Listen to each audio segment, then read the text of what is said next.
All right, meeting will come to order. Time is 6:00 p.m. Roll call, please. Mrs. Garrett. Here. Mrs. Hanson. Oh, wrong checklist. Wrong checklist. Mrs. Hess. Here. Mr. Holdren. Here. Mr. Miller. Here. Mrs. Stone. Here. Mr. Totolini. Here. Mr. Chart. Here. We do have a quorum. Please rise and join us in the Pledge of Allegiance. I pledge allegiance to the flag of the United States of America and to the republic for which it stands, one nation, under God, indivisible, with liberty and justice for all.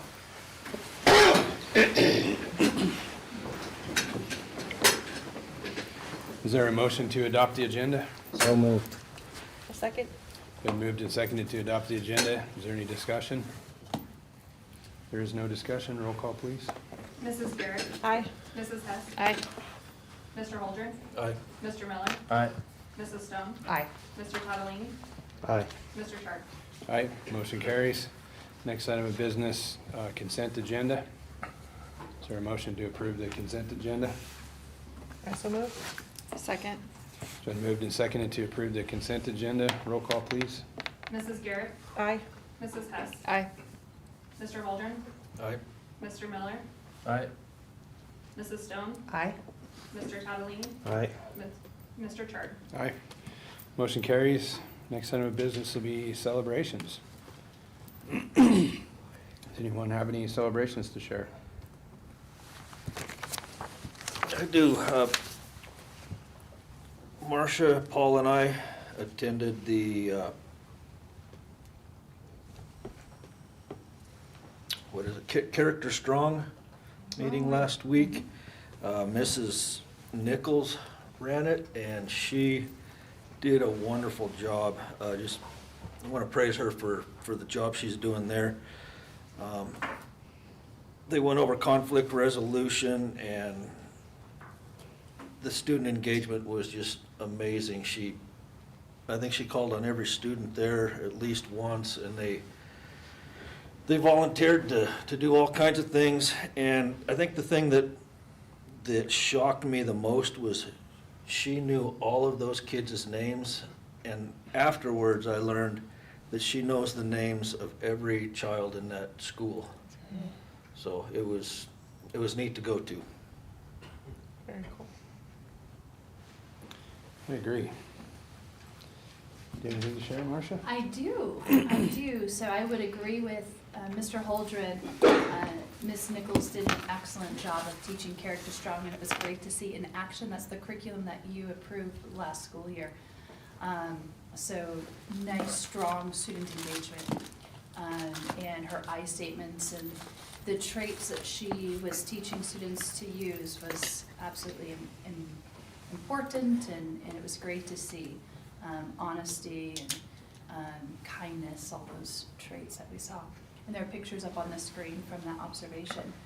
Another celebration is I was at the secondary campus last week as well, and watched an excellent lesson, particularly at middle school, Mrs. Lisa Yerg, and it was so strong. She had students engaged in various poetry stations, very specific objectives, student engagement, conversations, read alouds. It was a lot of fun to see, and it provided great student outcomes. They had to make a conjecture of what the type of poem is, what were the features of it, what were the traits, and then write a poem based on that. And she was checking student understanding throughout the lesson.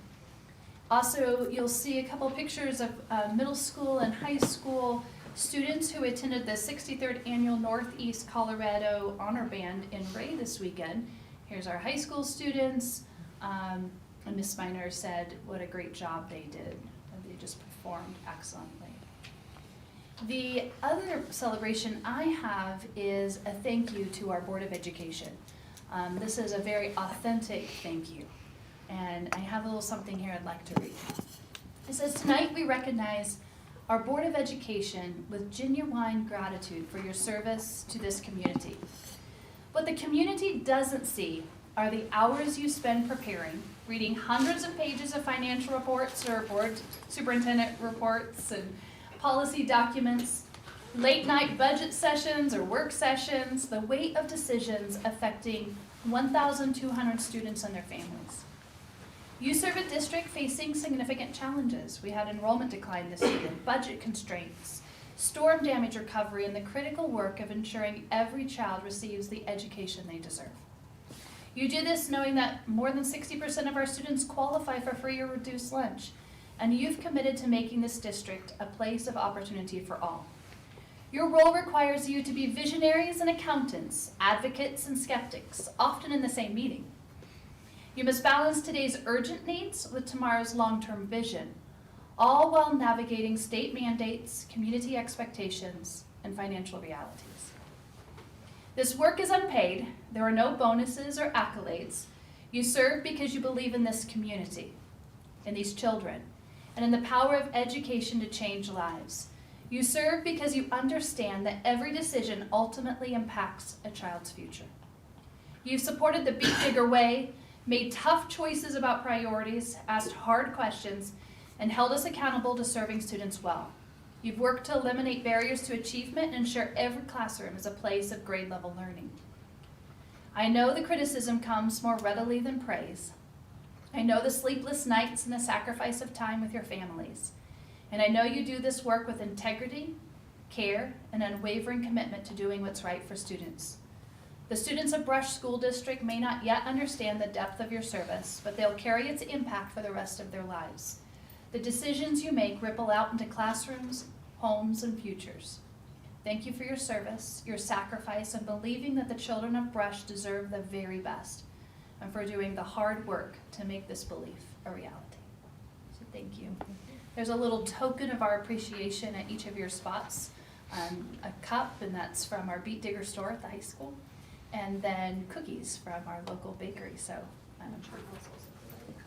oh, and Charles provided. Oh, thank That you. too. Thank you. Thank you. So, thank you. Thank you. And on that celebration note with Charles, so thank you. So a huge recognition of all the work. I know because I talked to you all throughout the week, you know, and so thank you. And I'm just going to quick celebration, since Crystal's in the audience with Chartwells. We'll be doing an RFQ soon for local meat. And so we met Crystal and Tracy Berg, Lacey and myself, so we will be doing that. We're also looking for producers. So if you know of somebody who is willing to, whether it's grow carrots or beans or whatever, reach out to Tracy Berg. I'm happy to put you into contact or put them into contact with that person. And we're hoping to have that RFQ for the local meat out hopefully within the next week or so. So super excited about that. So lots of celebrations. And again, thank you, Lord. Thanks for that recognition, Marcia. Any other celebrations? Next item of business will be DAC report. Yes, so I'm gonna go ahead and do the DAC report. Danielle couldn't make it tonight. So attended the DAC meeting on January 14th. It was a really good meeting. We went over our DAC goals, and we've already met several of them. The family survey was one of the goals. So we already marked that one off the list, and we're continuing to gather and work off that data. Lots of building reports, and I myself find it very helpful that the building supervisors are sharing how much of their budget they have used, which is kind of helpful to see like their tracking of it and understanding that. We were given Marcia's report, or Marcia's story of, I guess, of why public schools must embrace change and not run from it. She presented that, and then we went over the new parent policies, and they were given them to go home and review. And they will report back to us on any suggestions on our meeting, which will be February 4th. So that's coming up soon. And I think that was about it. Did I miss anything, Marcia? I think you covered it. Okay. Yep, that's all I had. Very good. Thanks for that. Next item of business will be executive session. Is there a motion to enter executive session? I, Jason Holdren, move that the Board of Education go into executive session pursuant to CRS Section 24-6-402, subsection 4, paragraph B, to receive legal advice from the school district's attorney, Steve Everall, regarding number one, the lawsuit styled Brush School District, RE2J versus Rocky Mountain Construction Company and MDZ Roofing, Morgan County District Court, case number 2025 CV 20049, and number two, the hail damage claim with Selective Insurance Company, and number three, the status of the Thompson Primary School construction projects. Those present shall be members of the Board of Education. The board may also include Ms. Marcia Cody, Mr. Steve Everall, Mr. Jamie Lorenzini, and Ms. Lacey Smith. Is there a second? Second. It's been moved and seconded to go into executive session. Is there any discussion? There is no discussion. Roll call, please. Mrs. Garrett, Aye. Mrs. Hess, Aye. Mr. Holdren, Aye. Mr. Miller, Aye. Mrs. Stone, Aye. Mr. Tadalini, Aye. Mr. Chard. Aye. Motion carries. We'll move into Mrs. Cody's office for the executive session.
Oops. Is there a motion to leave executive session?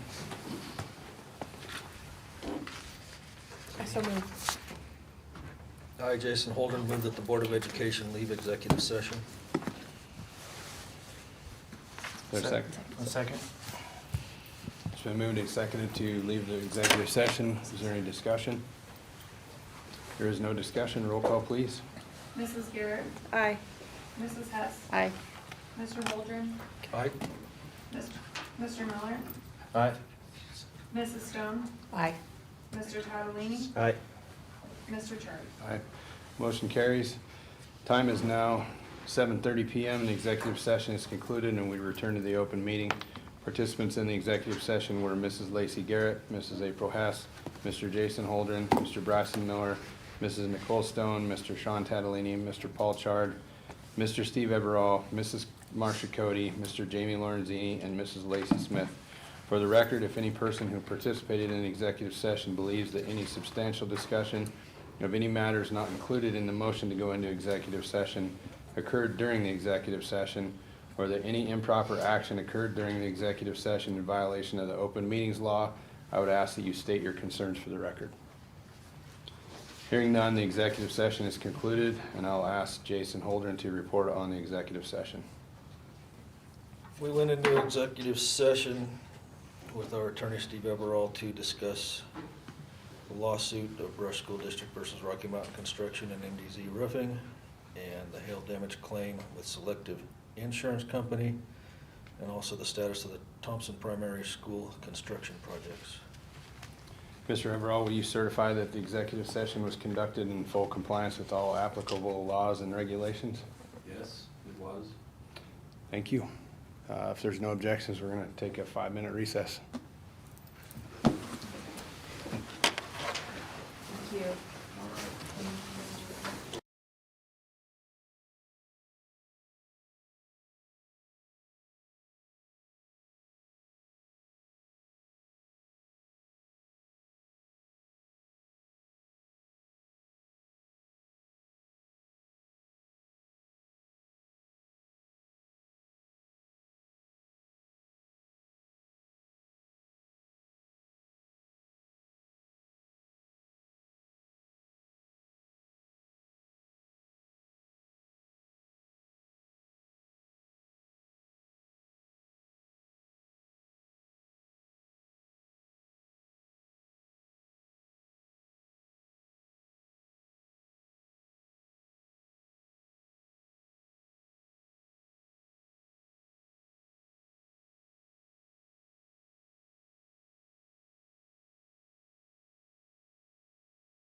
Okay.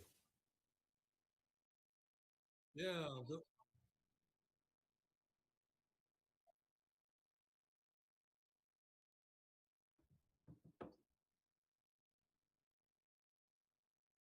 Presentation. All right, Mr. Farmer, you are up. Thank you for being here. you bet, no problem. Does everybody have a copy of the audit, or were you able to go through it before the meeting tonight? We just received it. Yeah, everybody's got a copy.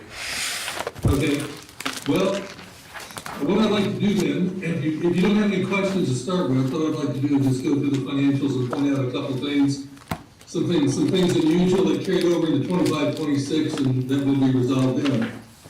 First of all, I would like to say that there were about half as many journal entries made for in 25 as 24 and 23. So that was good to see, and definitely made the audit go a lot easier and stuff. There were still some issues. As I said last year, I think it'll take a couple of years to get things cleaned up. And Dick and I went over those as I was going through, Keith and I went over those as I was going through the audit.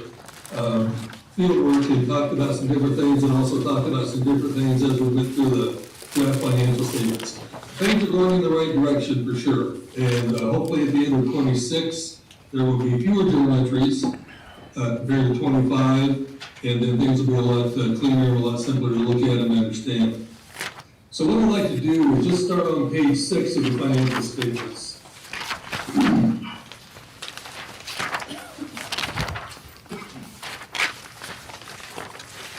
This is a balance sheet, and it shows the three major funds being general title programs and then the bond redemption fund, and then the other governmental funds are shown in just a column, and those other smaller funds, other governmental funds are behind the footnotes. What I'd like to point out is the general fund, as you'll see, the cash and cash equivalents is approximately $25 million, which is a huge amount of cash for a district, any school district really. But included in that number, if you go about halfway down the page under unearned revenues, is $9,072,000. You all received $9 million of insurance proceeds during 24-25, and those funds, those dollars are not spent, so they're part of your cash, part of the $24 million or $25 million, but they're shown as a deferred revenue or unearned revenue. And what's going to happen is whenever you spend those dollars, even though it's going to be spent out of a fund separate from the general fund, which is fine, then that fund will recognize income and then recognize expense so that you have a matching of revenues and expenses in the same year. If you turn to page 8,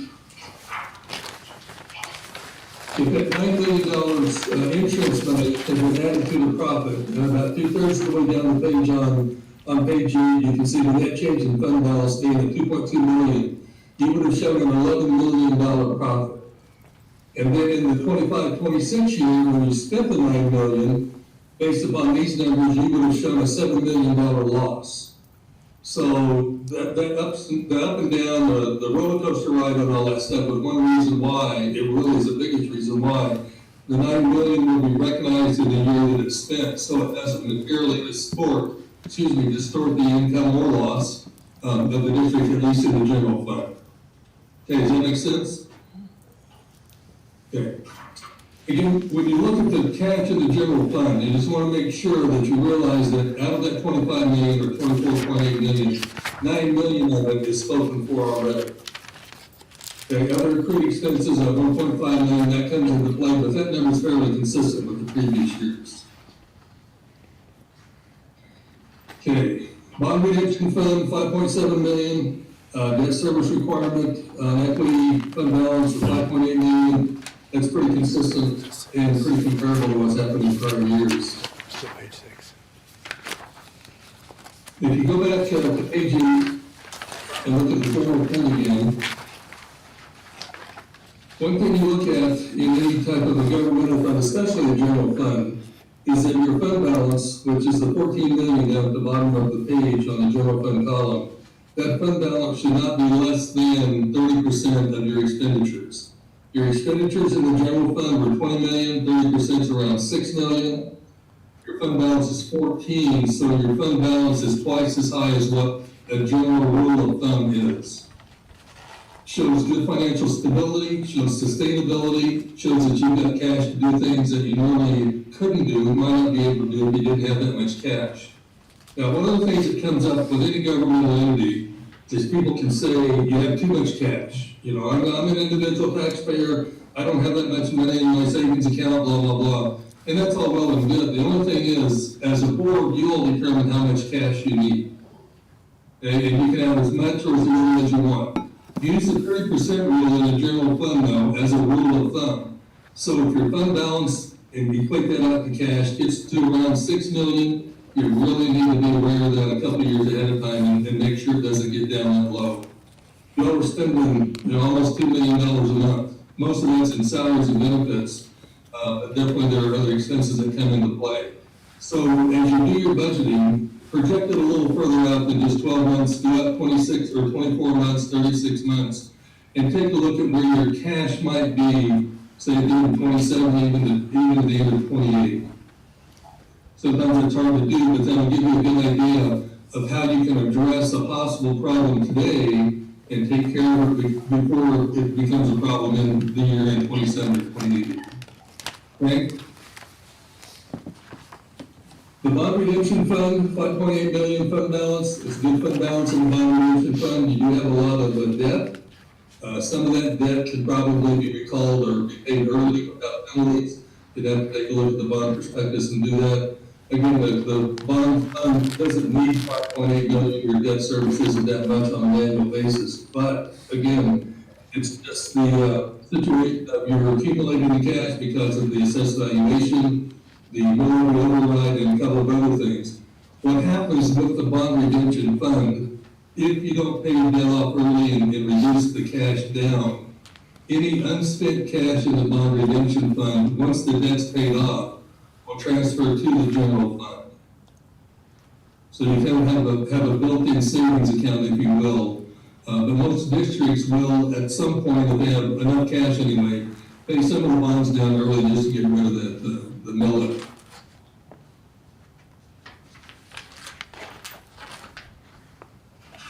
Okay. Any questions? That's the only right thing to do.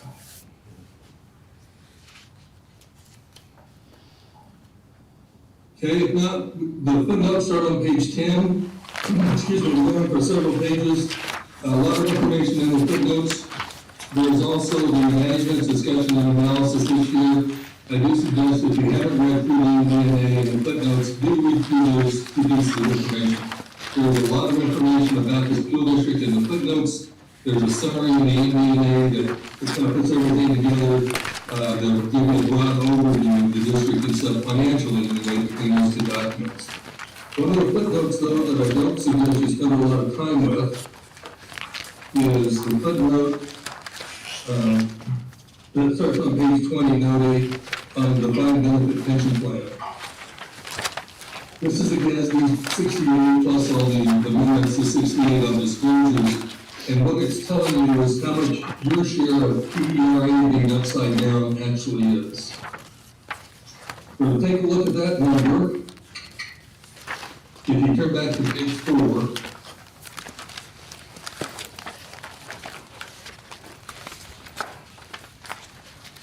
which is the statement in that position. And again, about 2/3 of the way down the page, there's due and more than 1 year under long-term liabilities, debt pension, and the OPEB liability, OPEB being other post-employment benefits. Your share of PERA and OPEB being upside down is $22.5 million.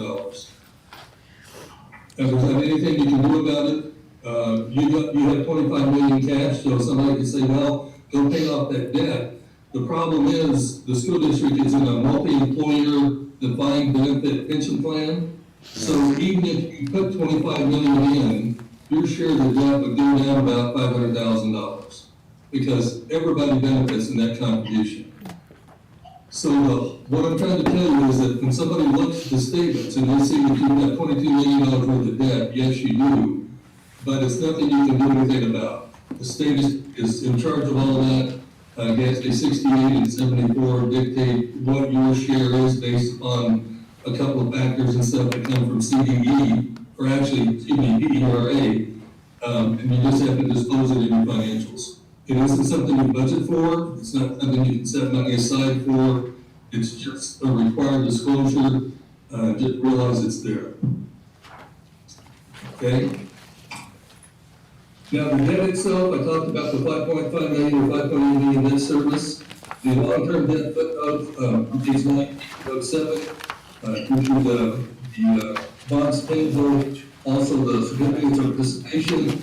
The 5 million bonds that was due at the end of 25, you actually have no cash to pay those off, but there might be a premature payment of it. So it's something that you could look into as you go along. It's nothing that you have to do though, but it is available, at least part of it is. Let's see, I'm trying to see what the interest rate is 3.39% on those certificates of participation and 3% to 5% on the bonds. You're not getting 5% on your money locally, or even if you were still call trust, you would not be getting 5%. But you are getting more than 3. So from a financial standpoint, it's better off to not pay those bonds off because you're earning a little more than they're costing. Whenever it gets to 5% and the banks go back down to paying 2 or 1.5 or whatever, then it's gonna cost you a little more to keep the money in an interest-bearing account than what it's you wouldn't be able to offset the interest costs on that long-term debt at 1.5 to 2%, even at 3% interest rate. Somewhere in that area. Okay, so again, just something to watch out for. Pay attention to the interest rates that you're getting at the local banks and see what you can do as far as getting a higher rate for one thing from them, or if there's a possibility of paying some of the principal off on those bonds early to get rid of that cost.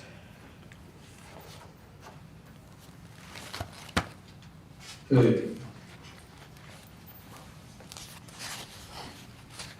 On page 36, the 112 on commitments and contingencies, the last paragraph, note 12, not some of the funds spent their budgets, title program, food service, and scholarship funds, and those are just, over expenditure of budgets happen.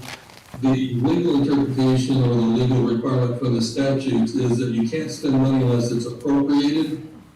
So you would really need to project out where you're going to be continually throughout the year and just make sure you don't overspend the budget. It's not a turn every time. You will get a letter from the state auditor. We're copied on that letter, and I'll just work with Keith on getting a response back to the state auditor. But it could be a year or two before you get the letter from the state auditor. Okay, so again, just take a look, especially now you've adopted a budget for the last 6 months of the year. As you go through the year, take a look at where you're possibly going to end up in some of those funds, just and adopt another supplement if you need to, just so that you don't overextend the budget.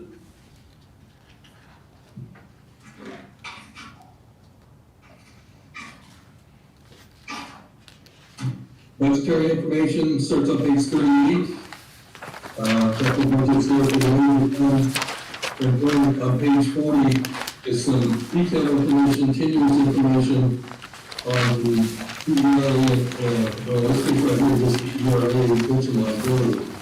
And you can see back in 2015 on page 40, your share of that was 22.6 million. We went to 44, 48, now to 24. Lowest amount was 17, now it's back up to 22. All depends on what the market's doing with PERA and how the actuaries are running their numbers. So again, it's just a number that's there, it has to be disclosed. Professionally, I don't agree with the disclosure, the way it's done. I agree that you can tell the readers that the plan is upside down and your share being upside down is the $22 million, but it doesn't take 15 pages of footnotes to do that, or these types of schedules. But they didn't consult me when they wrote the standards, so my soapbox. Some additional information on NASB 68 with ERA and OPEB, and then the footnotes themselves are budgetary information, on page 44, we have to the general fund. And then on page 45 are the smaller non-major funds and food service, people activity, and so on. As I mentioned last year, the food service fund is a very strong fund. I was really surprised to see that it had a fund balance of over $1 million, which is good. And you have 800,000 of cash and so on. So that's really good. People Activity Fund, it came down some during the year, a small amount, 14,000, but it's mainly an in and out fund, even though there are some programs or some classes or whatever that have been out of school for many years, that still have a little bit of money in there, but it's not a big amount. Other programs are fairly consistent with the prior year. Childcare, definitely take a look at that. The Head Start, it's just in and out as far as cash goes, which is fine. It doesn't need to make money. It would have to be propped by the general fund should that ever happen. Childcare center is the same way. It did lose 176,000, and there was 227,000 transferred in. It still has a small deficit fund balance. So when you look at your budget for the child care center, you cannot budget a deficit fund balance. You've got to have enough revenue coming in from whatever sources to cover the estimated expenditures. So again, that may be one budget you need to take a look at before the June 30 year end, just to make sure that it doesn't end up with a deficit, a budgeted deficit fund balance. In reality, you can have a deficit fund balance, you just can't budget one.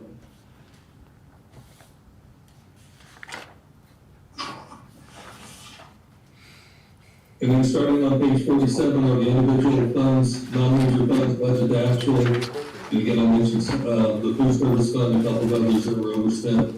Not big amounts, but just again, they're over.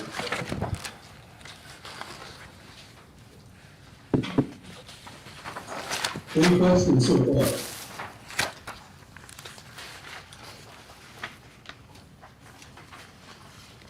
Okay, if you turn to page 55,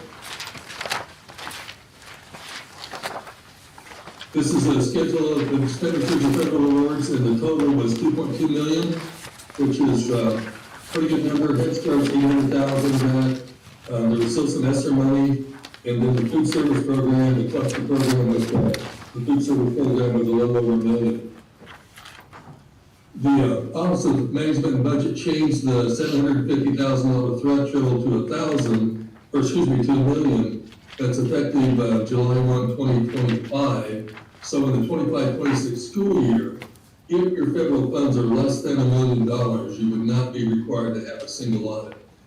Based upon this schedule, though, you're probably going to have a single audit, especially with the Head Start program and the food service program. They may not be as high, they may not total $2 million at the end of the 25-26 school year, but I think they're going to be over $1 million. And the controls the school district has set up overall programs, not just two programs, are very good. You don't have to worry about a single audit. It's just one of those things that has to be done to keep the federal government CDE happy.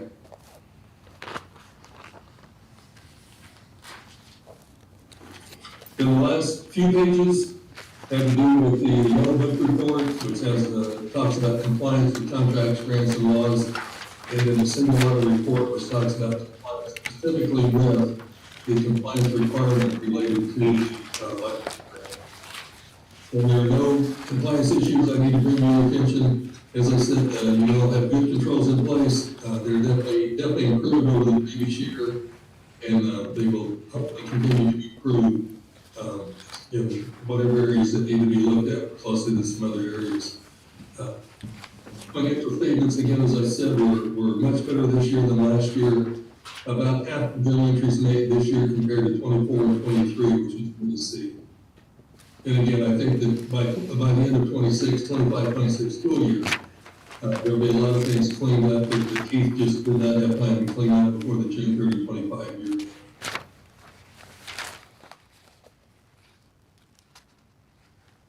So overall, a good audit, they did good controls, things look better, and everything, in my opinion, is going in the right direction. And that's one thing that Keith and Marcia and I talked about whenever I was doing the field work is, no, it's not where it needs to be, but as I mentioned last year, I didn't expect it to be taken care of by June 30, 25, just because of the number of the types of problems that have been there for a year or so.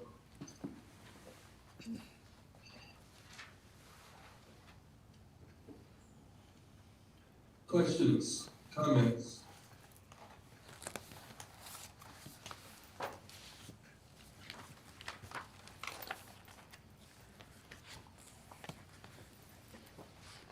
questions? Guess there's no questions. Well, either talk too fast or put everybody to sleep, or you're listening to somebody tell you what's going on after your executive session. Thanks, Ronnie, appreciate you. You bet. Thank you, guys. If you have any questions, though, just let me know. I'll be glad to get into another conversation on Zoom, whatever, and we can talk about whatever you want to talk about. Okay, thank you. Okay? You bet. Thank you.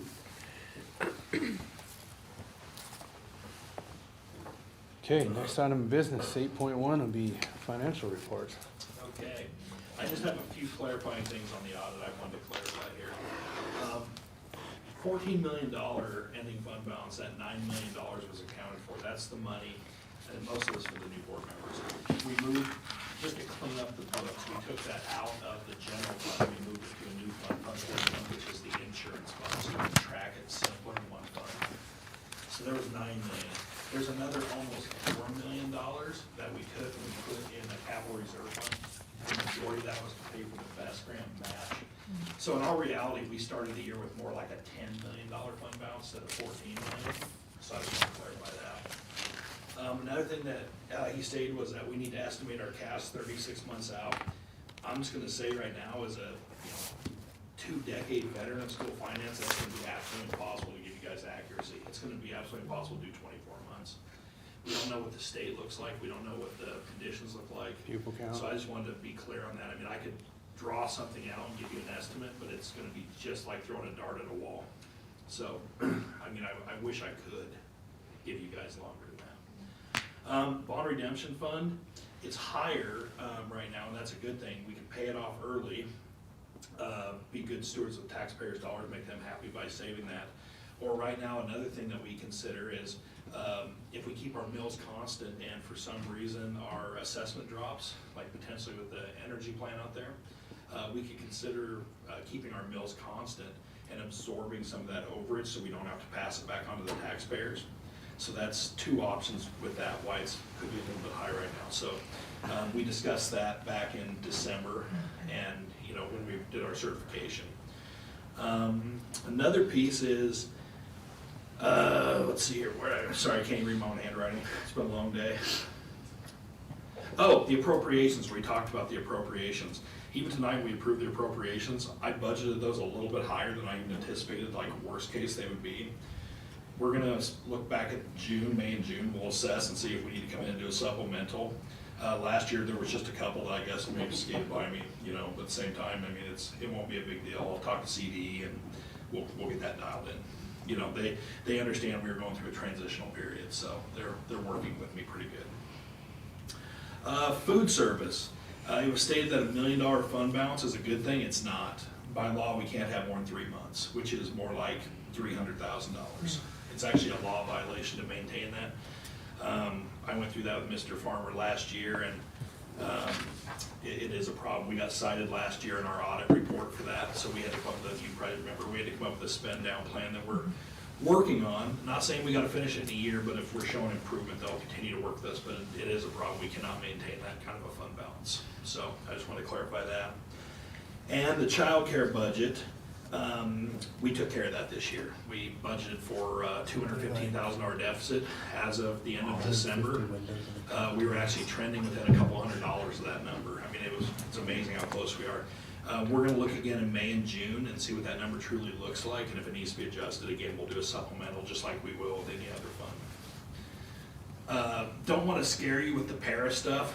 He made that sound really gloomy. Like I said, it's just a reporting element that's required by the state. The bottom line is, if para failed and we had to come up with that, every school in the state's bankrupt the first year. I mean, we'd have a lot bigger things to worry about. So I mean, that's the problem with that. So again, that's just a reporting element. Hopefully it never ever happens because nobody could afford it. It would literally bankrupt everybody. So any questions on clarifications? Can you just address where we're really at when we take the insurance and capital funds out, where we're really at in regards to 30% of expenses as a minimum fund balance? So you're closer to 50%. You know, you're around 10 million and,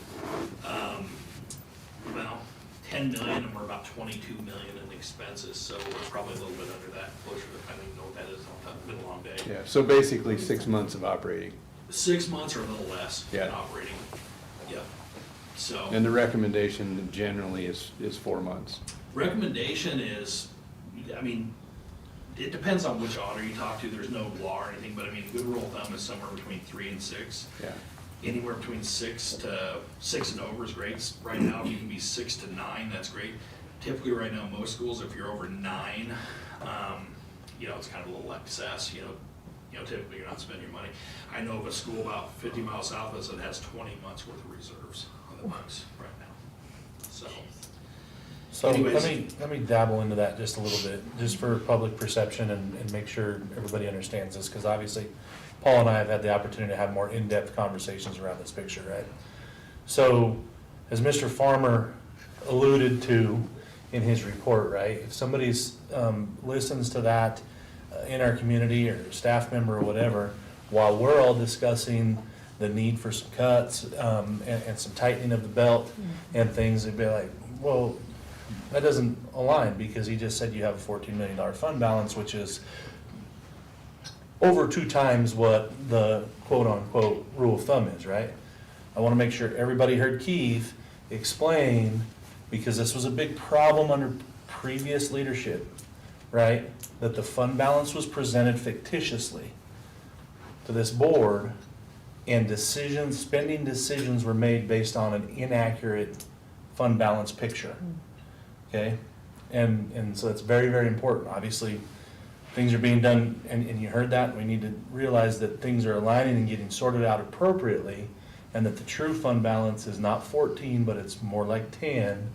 And I just want to make sure everybody understands that. I want to make sure anybody watching understands that, and inevitably somebody might ask questions to any of us in the community, and that's really important, because it can be spun.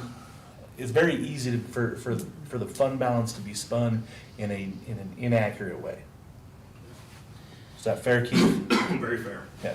And one thing I'll point out is I have been at a school before where there has been a very low fund balance. As a matter of fact, and I'll just say when I was at Bennett and I first came in my first year, they had a $600,000 fund balance. And, you know, just so you guys know how cash flow works throughout the year, Bennett's a little bit different. Brush is close to a 50-50 tax district, or, you know, a little higher, maybe even with equalization, so you get more state payment throughout the year. Bennett was like 80-20 tax. Right now, they're like 90% tax. So they only get like 10% of their state money throughout the whole year, and then they were getting 90% of their taxes basically from March through May. We're a little more fortunate here because we have a little bit easier cash flow, but if you get to a certain fund balance come about January, February, you can't pay the bills. So there are 0% loan programs through the state, which I've had to take advantage of until we can rebuild our fund balance. It's not a fun situation to be in, holding checks. Hopefully you can make payroll, pay your liabilities. If not, you gotta borrow money. And it's not a situation you ever wanna be in, and right now we're within a couple of months of that at our low period. So right now we're fine, we just can't afford to drop any further. So we lose students, you know, our utilities increase every year. I mean, those are just, you know, they just keep stacking. You want to continue to try to give step increases to keep morale up.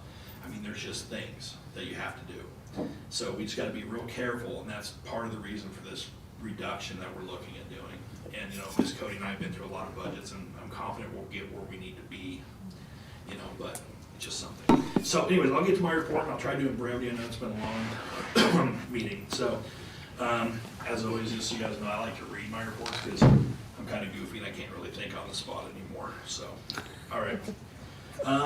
We've successfully completed our audit, and we just got the final report. Overall, the audit went well. As you know, the process required several months of significant cleanup, research, and reconciliation.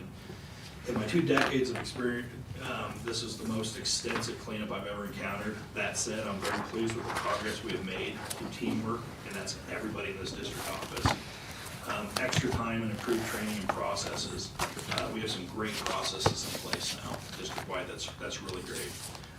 We now have much stronger controls in place and are moving in the right direction, way faster than we expected, which is wonderful.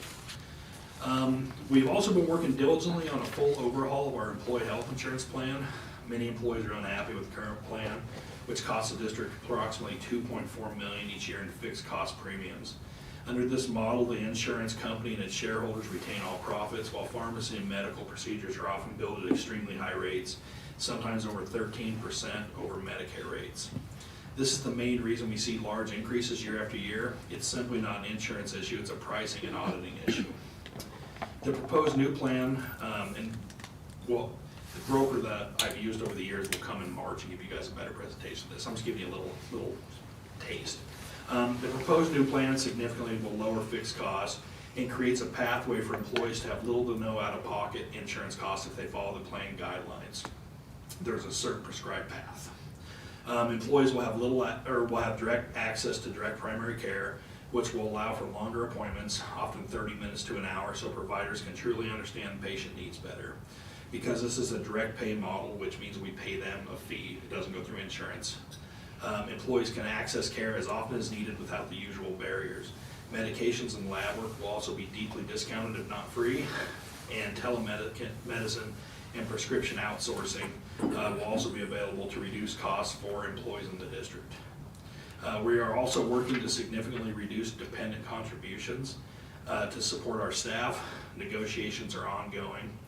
This plan model is one I previously helped implement in 2012 with great success. It has received 4 national awards and has been published in several case studies and books. I'm confident this approach can help provide better coverage, savings for our employees, and long-term savings for the district. It also allows us to negotiate cash pricing on claims, which could save hundreds of thousands of dollars. There will be a learning curve as we remove the middleman, and I will assume that role. While I have experience with this model, it'll take time to educate staff and fine-tune this process. Our current insurance plan, we've been addressing some balance billing issues and reconciling deductibles and payments. We've already made some progress, including identifying an overpayment that will be returned to an employee. This is another area that will be much easier to manage under the new plan should the board approve this moving forward. The 25-26 budget resolutions will be presented tonight for review and adoption. Final versions of these must be legally adopted by January 31st. Our budget process typically begins in December, early January, when staff submit requests outlining their needs and justifications.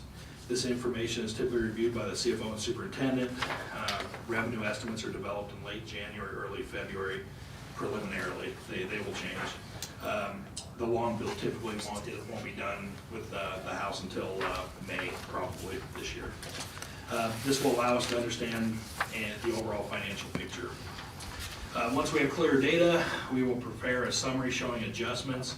We're trying to do it on a one-page document. We'll obviously present a budget, but just a one-page so you guys can see the changes in an easier, simpler format. After we prepare a summary showing the adjustments need to balance the budget, traditionally this process moves from CFO and superintendent to the finance committee, then to the full board, then the DAC, followed by a formal budget review in May. After public notice and community inspection, the budget's brought back for adoption by June 30th. This process is complex due to several reasons. Late insurance numbers. Nobody's going to give us insurance raise numbers till May or possibly right to the minute of June because they never know what's going to happen. So that's one of the things. State funding, by ongoing legislative decisions, enrollment estimates, and the requirements of multiple funds with different rules and legal obligations. Every fund is different. We have several of them, and they all have different rules and different ways to fund. The enrollment estimates are tough for the new board members, just to enroll brevity here. We have to budget in right now, like January, February, we start budgeting for the budget that's approved in June, but we don't know what our head count actually is till October and November. So we have to anticipate and play psychic, 6 or 8 months ahead of time. So that's something every once in a while that can be difficult. That's why we have to come back in January with a final budget with new numbers. So between Ms. Cody and myself, we've completed more than 35 school budget cycles. I personally myself have managed 25 approved budgets, ranging from 3.5 million to over $60 million. Balancing a budget often requires difficult decisions, even when making reductions. Certain costs typically increase every year, such as insurance, staffing adjustments, utilities, maintenance, transportation, and general cost increases like food and fuel. We offset these pressures through staffing adjustments, reduction in capital projects, and careful review of every line item to eliminate necessary spending, as well as grant writing and outsourcing and trying to maintain additional revenues. This year, departments have been asked to identify 6% reductions. Much of this is due to budget cleanup and discovering items that were not previously included, as Mr. Miller alluded to, but they have to be accounted for. We also had a large reduction in enrollment and are budgeting to potentially reduce it more. State law requires a balanced budget, and I'm confident we will meet that requirement. Our goal is to protect direct instruction as much as possible. We cannot afford further reduction to fund balance. While our financial position is stable, it is not comfortable. Next year's budget will not allow for additional projects, and we will have to closely monitor our spending, focusing only on necessities and what's budgeted.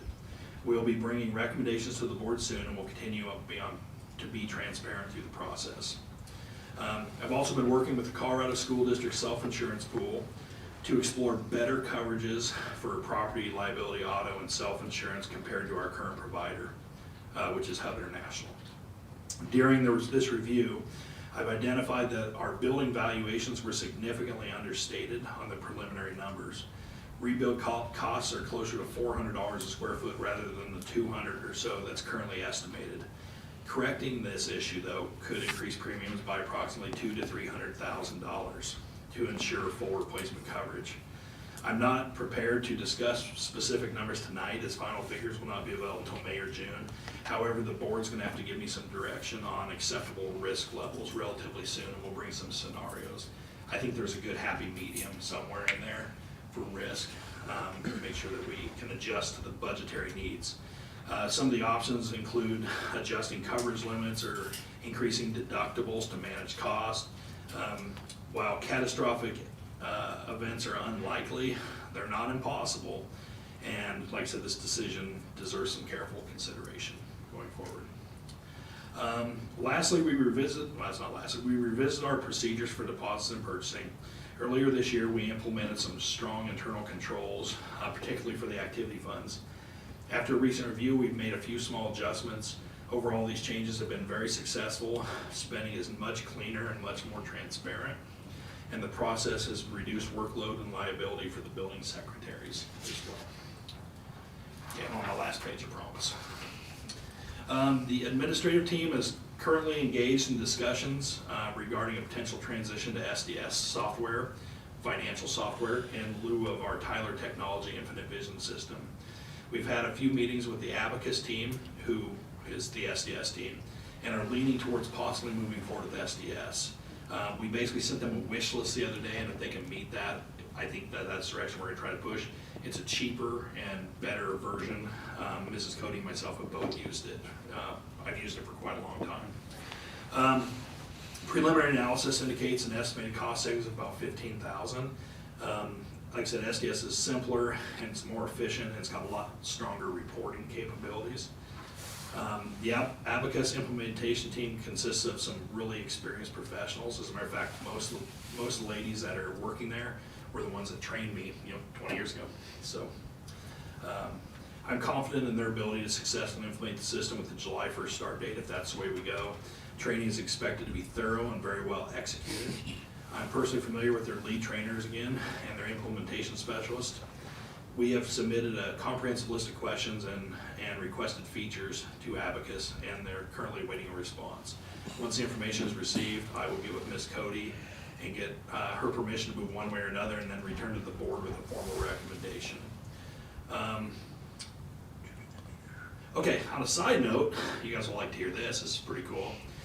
We received $1,044,229 in interest last year across all funds.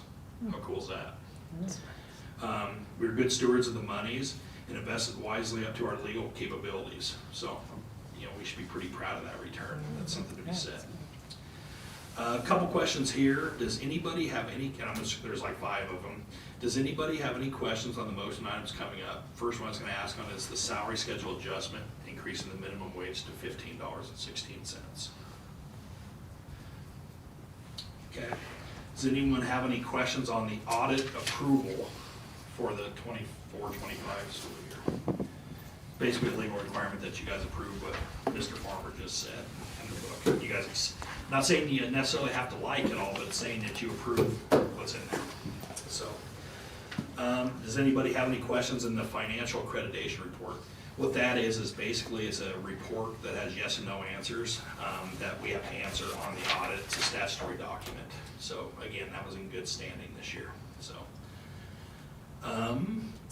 does anybody have any questions or comments on the approval of the final budget? Okay, it's a balanced budget, so it meets all the legal standards. And I'm pretty proud of the progress we made this year. I think it was pretty good budget. So, does anybody have any questions for the beginning fund balance resolution? Again, this is to take that $9 million in insurance money, move it to Fund 41. It's also to take about $3.4 million and move it to Fund 43, which is the capital reserve, with the majority of that being for the best grant match. What'll happen this year, by the way, just so you guys know, from an accounting point of view, and I'll try to make it super simple. Whatever we don't spend in the insurance money, it'll be just like this year. I will have to make it as unearned revenue. Same thing with the best grant match, I'll make it as unearned revenue. And then next year, as soon as we open the books back July 1st, I'll roll it back into revenue. And we'll just it'll just kind of keep dwindling down until it's nothing. But if it takes a couple of years to spend it down, that's what we're gonna have to do. So. It's going to. Yeah. For sure. So, does anybody have any questions on the final appropriation resolution? In summary, what that is that's just the statutory budget, showing that it's balanced and everything else, just a requirement. Other than that, I appreciate you guys and thanks for your continued support, and that's all I have, unless you guys have any questions. No questions? I'd like to make a statement. Yeah. Just a huge amount of appreciation and gratitude, Mr. Yake, for all your work. When he said it took months to untangle things, or months, he and I would email evenings, weekends. He did a lot of work. His knowledge is vast, and I'm thrilled that we are on the same page about making sure we're good stewards of the funds, spending money wisely, and making sure that we don't ever get this district in a financial crisis. That's why we're doing the cuts, is to prevent that. Not knowing what our student count is, knowing that we have storm damage and facility needs, knowing that we have this audit finding and other things that are requiring our allocations. We want to be very mindful, and we know budget cuts are hard. They weren't made flippantly. They were made with a lot of thought and decision, and we will be cutting more at the district level. And a big shout out also to our directors who have generating ideas on how to cut. Mr. Murphy, Mr. Lorenzini was telling me ideas today. So they're trying to determine the best way to cut, and Mrs. Kimball, of course, as well, trying to cut as much as they can, so that as much as can take that cut at the district level as possible, we will do. So again, just thank you. That $1 million that was referenced by Mr. Farmer, like, hey, there's this letter that's coming from the state auditor. I will take the blame for that, because that was the Lloyd's of London deductible buy down check. They came at the very end of June.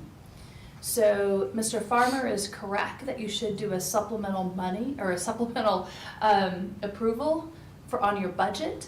If you have additional revenues that have not been allocated, yes. I threw that wrench at Mr. Yake at the end of June. It hit our budget. I had been talking with HUB and requesting that funds, and of course it came right at the end of our fiscal year, and Mr. Yake was like, oh, oof. It was one that we knew I mean, as soon as it hit, that, you know, this is gonna look a little bit wonky, but it's okay, because we had been arguing about those funds, so it's okay. Yeah, because if you guys remember, we actually came mid-June, did a supplemental appropriation, and then I think it was like the 29th of June, this check comes in. I know, I said, because we "It's were okay, going, we'll just-" how can we have a special board meeting before? It didn't It's work. done, and we'll just smile and wave on that one, but that is not on him. That was here, and that was because of the storm damage situation. Very atypical. Do not see that happening again, but. And I did reach out to CD and gave them a little bit of idea that a couple of these might be happening, and they're just, they know we're working through stuff. I've worked with them for a long time. It'll be just fine. So thank you very, very much for all that you did. Thank you for Appreciate it. staying late. A nice full day, nice 13-hour day. So thank you so much. And you're welcome to go. You're welcome to stay if you wish, but also Mr. Yake, you're welcome to. You guys need me to stay for questions? I'll just jump in real quick, because I was gonna, so you can get going, because I was gonna say it in my board report, but along those same lines, right? I just want everybody to understand that Paul and I have served on the finance committee for a period of time now, and we had an idea of the type of reporting we wanted to see and wanted to be available to you all likewise, that gave a true picture of the finances of our district. And not only was Keith able to accomplish that reporting, but the amount of progress that he's been able to make from where it started. Well, where it started was, we can't do that. Then it's like, yeah, it can be done. But then where that was day one to where it is today, I mean, I don't know, I won't speak for you, Paul, but it's almost mind-boggling. Yeah, That I it's been agree. accomplished Yep. to the point, and it's not, and like he says, it's still not perfect. Right? It's not, but it's at least to a point where we can follow it and we can understand any abnormalities or discrepancies in there. You know, we can understand them and why they're there, and there's an explanation as to why that is, and it takes a little time to clean up, just like Farmer said. So I just want to add on to that, so everybody's aware of it. I don't lose much sleep anymore. Yeah. Yep, the transparency is huge. Appreciate it. No problem. Well, thank you, guys. Thank you. Thank you. I'm gonna go get some dinner. That's good. Okay, next item of business would be board reports. Do you want to just lead Keep off? going off? Yeah, go ahead. From there, Keith touched on it a little bit about the health insurance scenario. I don't think infancy is the right term, but maybe toddler, right? So there'll be coming in March and stuff. I think we need to look at that with an open eye, that if you're anybody who's part of health insurance, whether you're an employer or you're involved in it in your profession, somehow you understand that it's a booger. And every year when I renew my company's health insurance plan, I'm always challenging myself and my team and my brokers to find an out-of-the-box scenario, because it's becoming almost unattainable, right? And so this is a proven out-of-the-box scenario, in my opinion, from traditional health insurance. We need to allow Marcia and her people to navigate this appropriately from an informational and timeline standpoint, in my opinion, with the staff, so that they grasp it along with us as a board as we move to make decisions on this. That's really all I have on top of what I already said, because that was the bulk of our financial. I'll just add to that, the change management, or it's gonna take some time for people to understand how that system's gonna work. But I will say that Keith has put a ton of work into this already, and it's, I think, fairly fully developed as far as having a lot of the answers that people are gonna ask, answers to a lot of the questions that people are gonna ask. I think those answers are there now. And I think it's exciting. And I'll add on a little more, just so everybody has a comfort level. when you look at this and you talk about us managing claims and stuff internally here, it's kind of like, whew, at least for me it was. Just know that it's solidified in this process. Everybody's aware, and Paul and I have been articulating this in conversation, that it's imperative that this does not succeed or fail on the back of one employee of our district, right? Obviously Keith's the one with the background and the knowledge and stuff, but part of this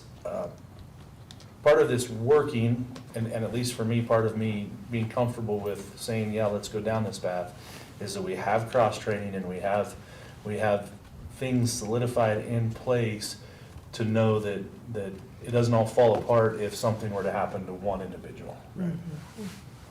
Backup and redundancy, yeah.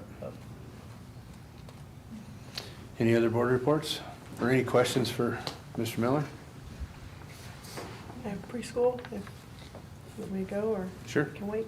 I know there's a report that is in your group of papers there too. Some of it's on my report.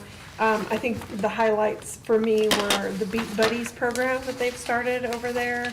Anna is doing a great job with that, and basically the gist of it is that they're taking our Spanish-speaking kiddos, they form a group to make connections, but also to give them another avenue to learn English, help them learn English. She said the first day that they had those kiddos, there were like 2 of them that thought they were in trouble because they got pulled out and put into this group, and talking to, no, you're not in trouble, and explaining what was going on, and then just seeing the comfort level of those kids each day or each session that they've had has been great. I think they'd only had 2 or 3 when I was there, but she said every time they were feeling a little bit better. The Head Start is it's completely full. They did open up registration for UPK, that is going on now. We're gonna have our Child Health Day in April with BOCES on site, and there'll be a group of doctors there as well. The health inspector decided to show up the very last day that we were in class in session before Christmas break, which was fun, because you have a lot of stuff on your counters that aren't typically there, so they're going around like Casey was talking about.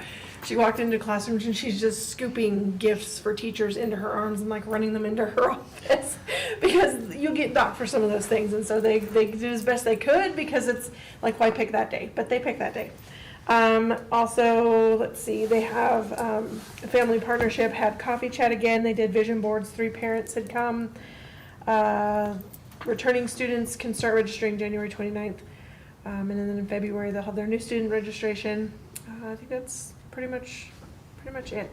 They did serve 3,000 breakfasts in November, sorry, and that was a short month, 4,000 lunches. But again, she pointed out the fact that they're always higher because your middle school, high school campus allows kids to leave and come back, but 7,000 meals across all those kiddos in November, that's impressive, especially on a short month where we have Thanksgiving break and whatnot. So anyway, that's it. That's all I got. Any other board reports? Yeah, Ag Advisory met early December, which we had that quick meeting in the morning in December, so I didn't bring it up. It wasn't asked about. Sure. So, yeah, I wrote my notes, and then I had some other notes, but I've only got this one here. And let's see, one of their discussions, the oyster fry, kind of mark it down March 19th this year. They moved it to a Thursday to stay away from the Friday during Lent, hoping that would help out some things. National Convention, I believe they had 20 participants. 5 did the state decrees. Does that sound correct? Degree. Degree. And then, wait a minute. Yeah, I think they had more than that. I've got this wrote down. They're planning their trip for Italy, and that's what they need 20 participants to keep the cost in a certain range. And they got their financial report worked out apparently with Keith. Yep. There was some discrepancies as to what was what and where and all of that. I will say, I'm gonna just add to that while we're talking about it, that this is the first time, maybe since I graduated high school, that I'm comfortable saying that the books for FFA align correctly with the books here.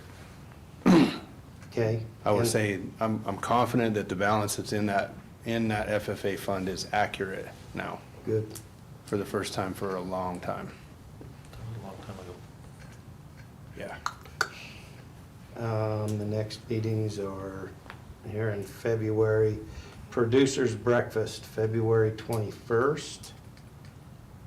And the Ag Banquet is April 20th.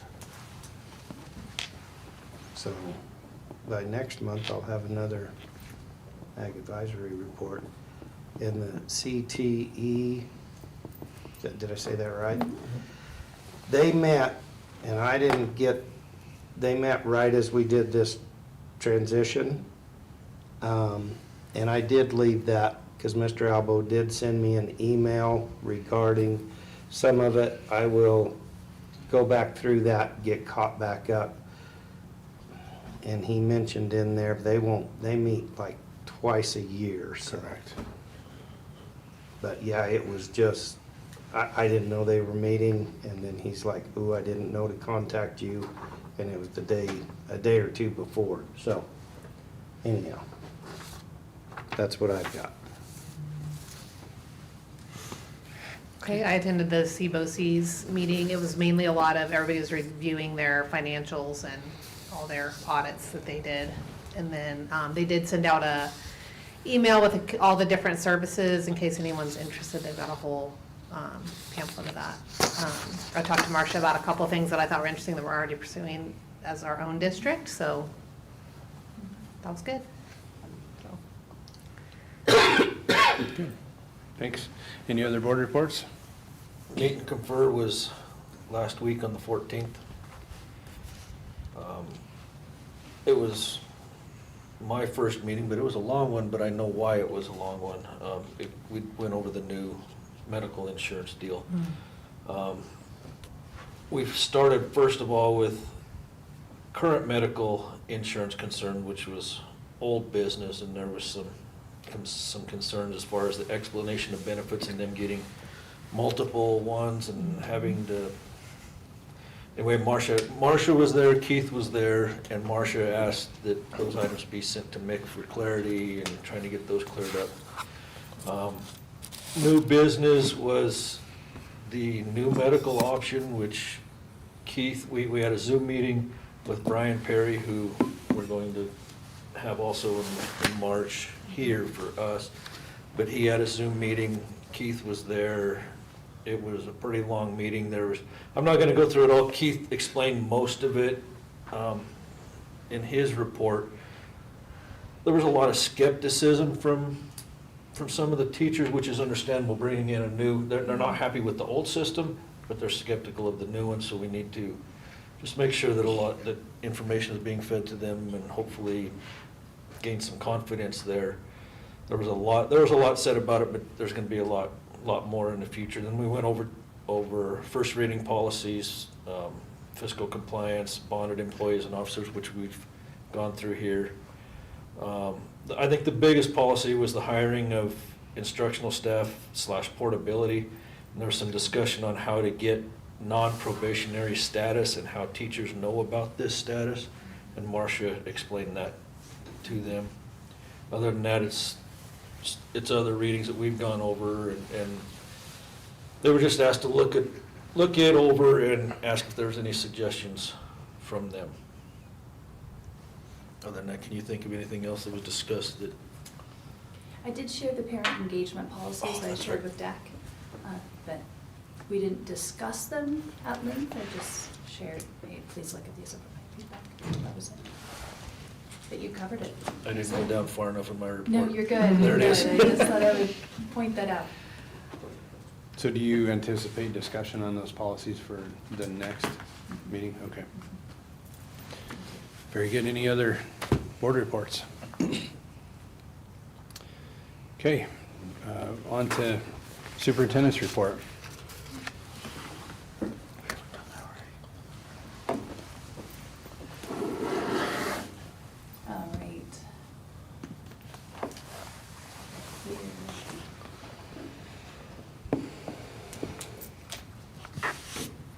All right. right, so as a reminder, you have your governance team norms in your packet right there. And just to keep students at the front, I want to shout out Mrs. Smith, who with Foundation Funds was able to put pictures of our students. Those are all IR students up on the wall, so super exciting. Just want to celebrate and shout that out. Our next work session is February 2nd. It'll be at the secondary campus. During that time, you'll do my quarterly review. So if you haven't had a chance to do an evaluation, please get back to Mrs. Smith as soon as possible.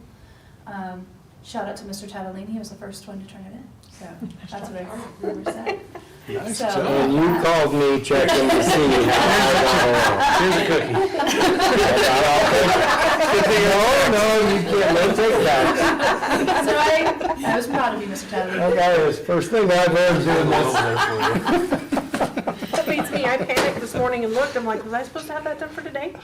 I know, I got mine done today too. Good, good. If you do have questions, feel free to reach out to me, to Mrs. Smith, to Mr. Chard, any of us. So happy to support you in that. Just so you know, also it says meet and confer in DAC is on the 18th of February. That has been moved to the 4th. So please make a note of that. It'll be that Wednesday following our work session that got moved up. The class conference is on the 21st. I believe there's 3 board members and myself attending, so we're looking forward to that.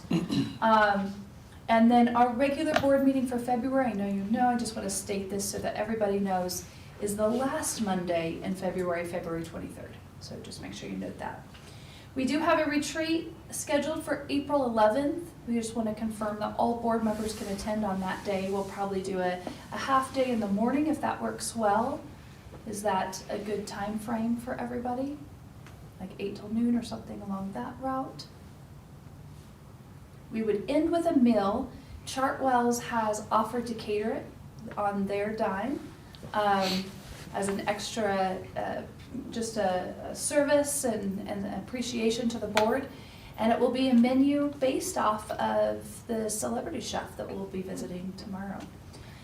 Also a reminder, we get the opportunity to go see classroom instruction again tomorrow, this time at Thompson with CKLA, and then we'll follow that up by going and watching Chef Zaragoza over in the kitchen, and you're welcome to stay for lunch. So that is at 9:30 at Thompson is where that will start, and then we'll head over to the secondary campus immediately after the CKLA observations.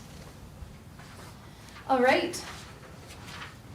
A few action items are going to be quick. They've been on my superintendent's report for a while. They've been on your radar for a bit. The first is the academic calendar.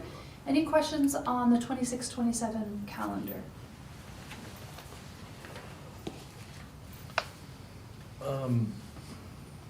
I apologize. I am going to ask a question for the first time, and that's just because with the volume of stuff, this didn't make it up the priority list for me to address with all the financial stuff. And I don't even know if it's a question. I would like some clarification of the thought process through this.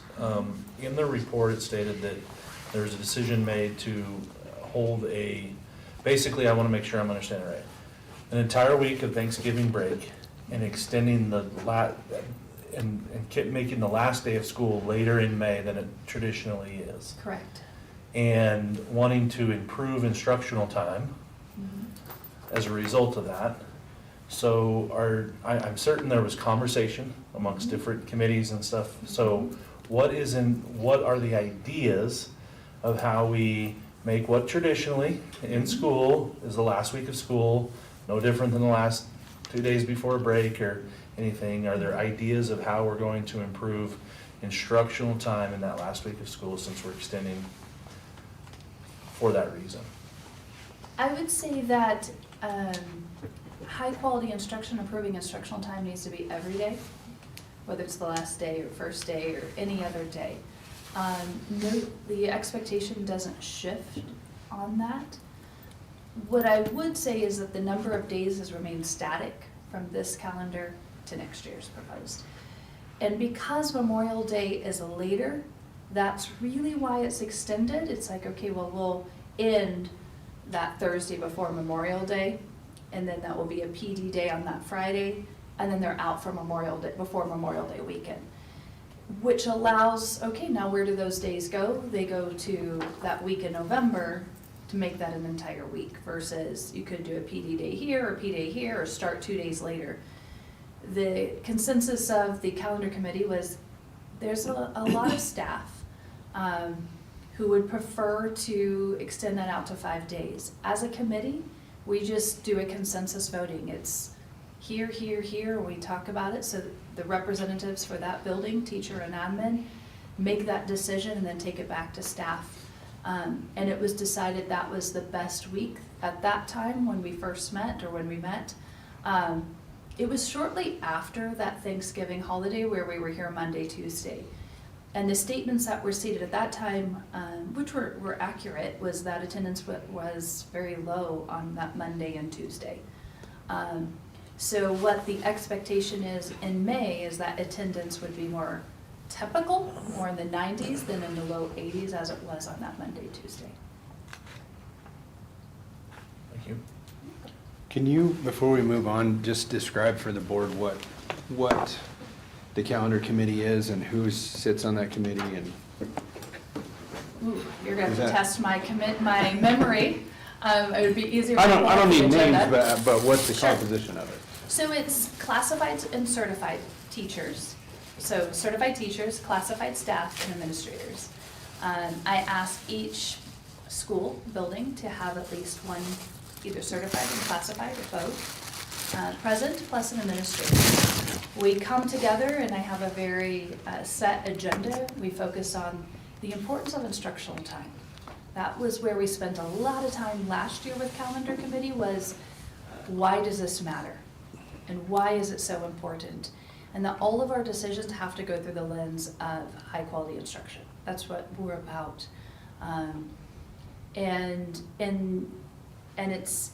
there's a lot to that of expectations and what instructional time is meant. When we're in a 4-day week, every single minute matters.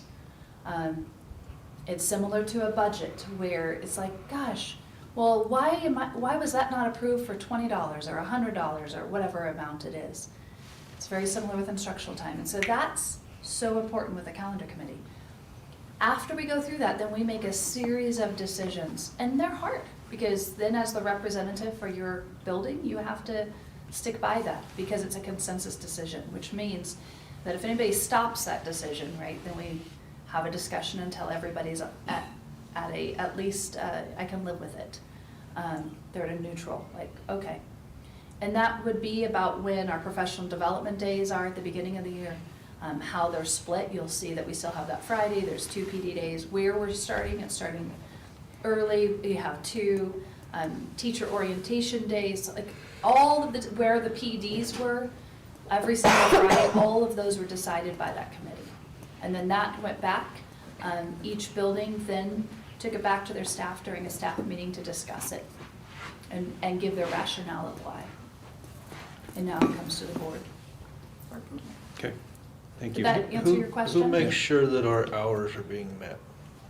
There's a couple of pieces. The number one person would be, well, it'd be me, would be number one. Like if your hours aren't being met, it would be on my shoulders. The person who does I will call it the dirty work, the hard work of doing all the calculating and October 1 count reporting is Mrs. Lindsay Kimball. So she has a spreadsheet where she tracks it all. If students aren't required to be there, it's an optional day, like they can come or go, we can't count those hours. And so that is clarified that if we're gonna count those hours, students must be required to be there, they must be required that we're taking attendance. If it's like, oh, you can show up, you cannot, that is not counted as instructional So time. finals week.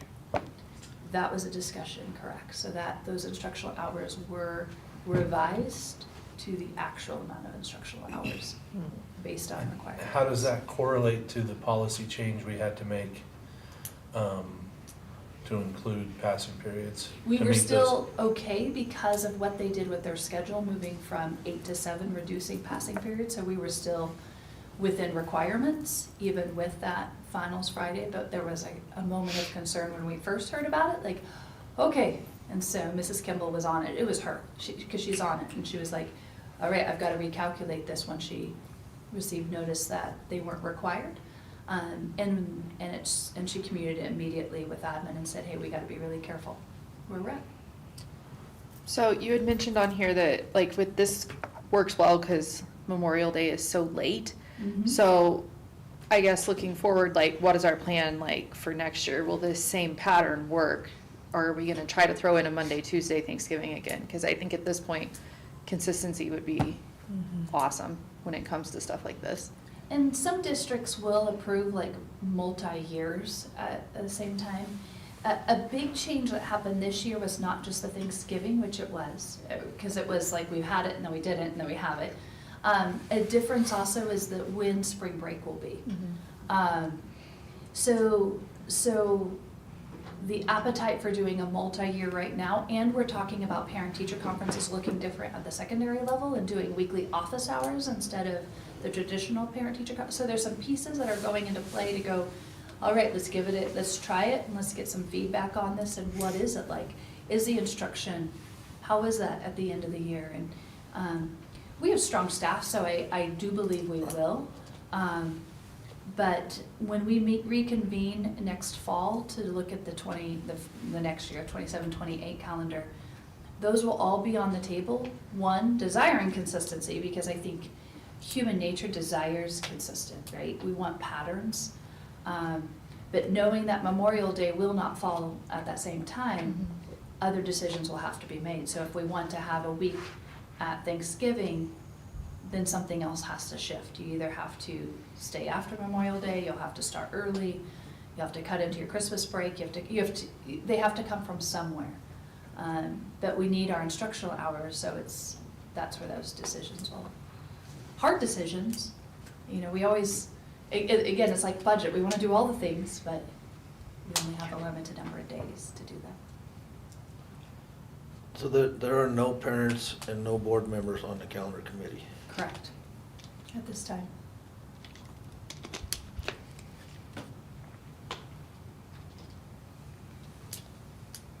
Any other questions on that? Is the calendar presented to DAC before it comes to us? No, it did not go to DAC before here. It went to staff and out. DAC is to oversee the calendar. That's not one of the pieces. It could be something that we put into process. That's something that they could set as a goal, or there's ways to improve the process. When I created the calendar committee last year, it was a little bit different than how it had been done before.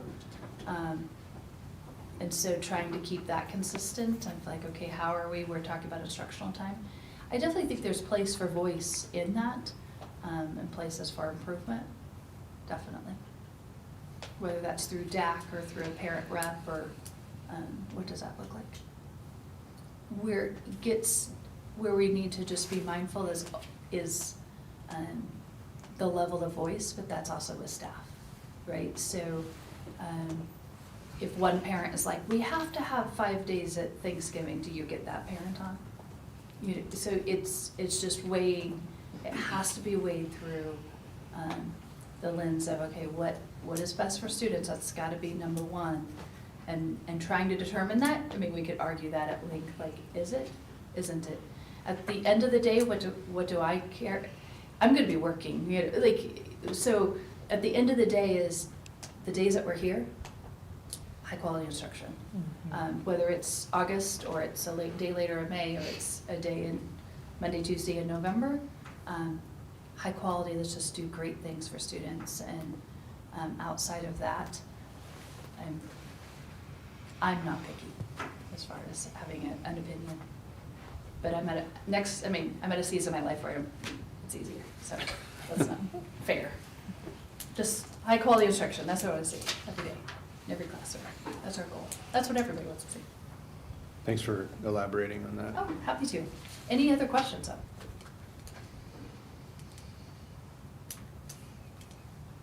All right, going to continue on then. Yep. So the next piece is the PEBC MOU. This is a grant that we received in 23-24, or it was written in 23-24, that I learned about halfway through last year. This gives us a consultant that comes into our district to do the lesson studies. Her name's Dana Sorensen.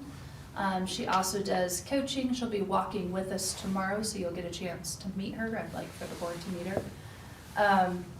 And so she provides support, so this grant funds that. That's where that is being funded, and it's for this year. It was for last year, and it'll be for next year. And then the other part of this grant is this teacher in residency. And so we have one teacher participating in it. It'll cost us $1,000 this year. How the grant was laid out, and I don't know a lot of the rationale. It was not in those, it was prior to me, so I'm sure there was a lot of thinking, and when I asked questions, because this just hasn't been signed, but it's been in play, if that makes sense. So it's $1,000 this year. It's $2,000 for our residencies next year. After 3 years of success, once they complete that program, then we pay $6,000 to PEBC as that success cost criteria. So, questions on that MOU? And this has been vetted through our legal counsel multiple times. It's gone through a lot of iterations. The next one is Little Beach Child Care Facility proposal. This is for the flooring and the paint.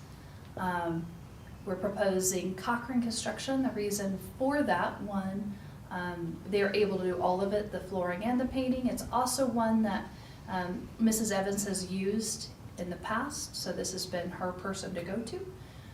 So that's what is being recommended to all of you. Any questions on that one? Then you have the personnel report and spring coaching. Any questions there? All right. Mr. Yake did a great job of finances, so we get to skip all of that and go all the way down to the bottom of page 3 to outside entities. In the past, our previous board, Mr. Mortensen was our water shares representative. He has term limited, so he's off our board. So I need a new water share representative. And so this is informal, but it will be an action. Anybody want to either volunteer or nominate someone, stare at someone? I think we already stared. One of you two that understand the water. Nothing about this. I think he's already goes to that meeting, correct? Morgan Pruitt? Not for the, go to upper. Okay. So Mr. Miller, are you willing to be the water share representative? It'll be action, so we'll get to decide. Yes.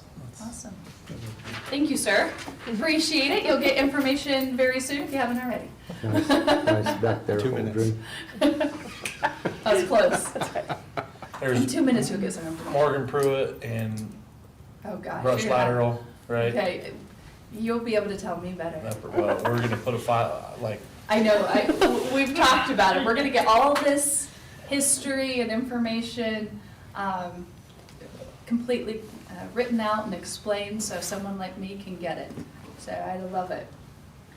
The next piece along those same lines is we put out an RFQ for individuals to bid on our water share that we're not using. The person that leased it from us last year, he did provide payment, that went through, that lease is done. He would like to extend that lease, have another lease, it was terminated. So if you're okay with leasing for another year to him, that is an action item this evening. Also, then another action item is the Morgan County Sheltering and Mass Care Facilities MOU. This is just renewing an MOU so that we can use the fairgrounds for an evacuation if an event took place where we needed to do so. Any questions on either of those? And that's just a renewal? It's a renewal and cleaned up. Some slightly updated pieces, but yes, it's what we have done in the past and just continuing it on. The next one is the Colorado Homeschool Enrichment MOU. This is an opportunity for revenue. I want to highlight something that was brought to my attention from a board member today, was a question, which was like, gosh, if we do this, what about high school students and increasing enrollment for CHASA purposes? So I did reach out to Che and asked, could this be only for K-8 students? And she said yes.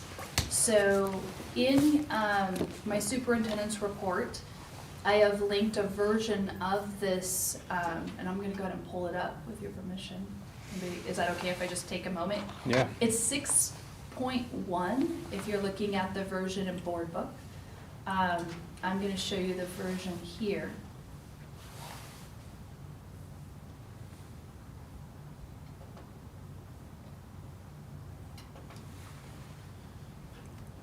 And I'm gonna scroll down to 6.1.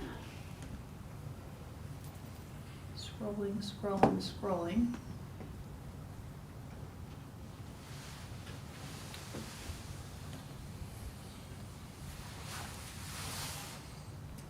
I feel like I have the Jeopardy song going right now. It keeps going unless you're at 5. There you go. So, let's see if I can shrink this in to get a little bit. So what you'll see here are 2 pieces that I'm recommending that if you choose to take action on this, that you would amend the motion, or you would amend it, but when you have the motion, you would say it's only for K-8 students, as presented tonight. And it would be for kindergarten through 8th grade, and it would be children up to age 14, so that it limits who we would be able to get part-time funding for through the Colorado Homeschool Enrichment Program, because we can get those revenues from homeschool families across the region, across the state, actually, if we wanted to, if we allowed it. We're capping it, because we just want to see how does this work. We're just going to try it if the board would like to. And so we will keep 10% of that PPR, the rest goes to those families. And they keep a small portion, Colorado Homeschool Enrichment, to provide services as well. But that's how that all works, provide these enrichment classes. A year ago, we talked about having our own Colorado Homeschool Enrichment program where we could bring homeschool families and have it in our facilities. I'm just gonna be candid, I just don't have the capacity at this time.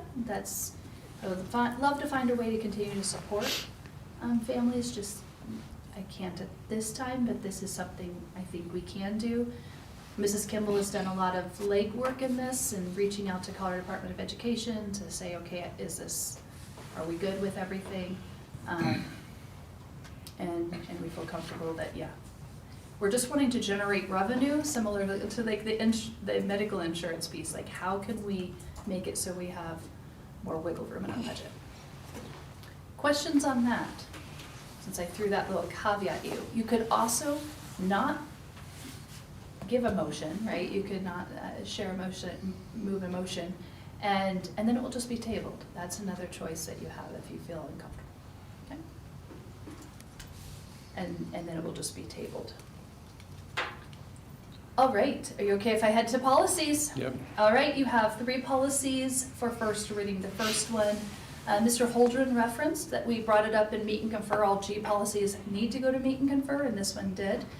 This policy is based off of Senate Bill 10-191, which is a law that passed in 2010, the Great Teachers and Leaders Act, which limited what we used to call, what we now call as non-probationary, we used to call tenure. So it shifted that in 2010 to say you have to have 3 years of effective ratings to receive tenure or non-probationary status.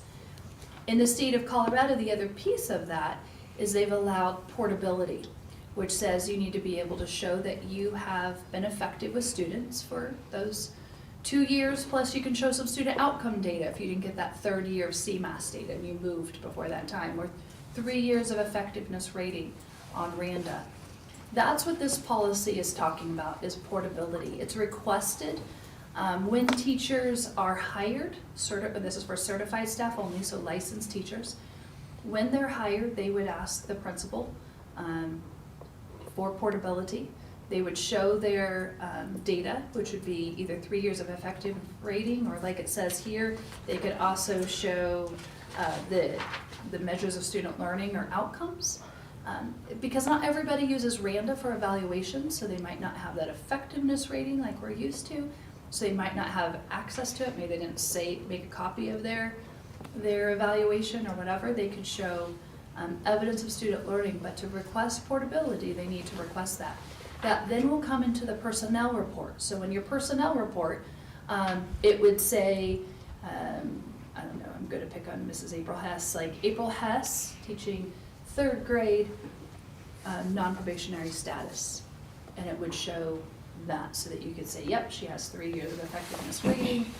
I've verified it, I'm recommending it to the board because the principal would send it to me. I would look at that data as well, say, yes, I recommend it to the board, or no, I'm not granting that status because there isn't, I mean, you can't, because of a court case, ask a teacher to waive their portability status if they do have those 3 years of effectiveness rating. So that was a court case that came about because in the law, there was this sense like, well, you could not grant it because it goes forward to the board. But if they show those 3 years of effectiveness rating, it is granted. So that rating is something that is on that teacher's record at the state level? Mm-hmm. So you can access it. Now, she or he, the teacher, can access it as they log into Randa. So for example, I can log in and see anything that I did in Haxton, right, or in Alamosa. But I can't see evaluations necessarily before that time, when it's private to that individual. So if we had a principal, they wouldn't be able to go and see that teacher's evaluation data from a different school district, but they can see whatever they did here. So that teacher would be responsible to show that evaluation data or measures of student learning. If they can't show that data, then they can't request portability. That's where it's really tricky. The question that came up in Meet and Confer, which was a very valid question, was, I didn't even know this was a law. How do teachers know to do that? Which was a really great question, and it's interesting because it hasn't been a conversation here, and it hasn't been a conversation here not because something's wrong, but this was prior to the great teacher shortage. So at this time, you would get multiple applicants for a teacher, so you're interviewing. Now we're like, gosh, if we have a certified teacher who has experience, like, yes, that's so exciting. And there just wasn't an understanding of, of this law, of Senate Bill 10-191. I'm very familiar with it because years ago, when it was pretty early on, I got to pick up kind of a messy situation in a previous district where a teacher was told they'd get portability and then it wasn't granted by the board. And so it went to mediation and it turned into a legal situation. So that one was messy. That teacher ended up getting that teacher was fired. The district had to pay back a year's salary of wages to that teacher. So our legal counsel at that time,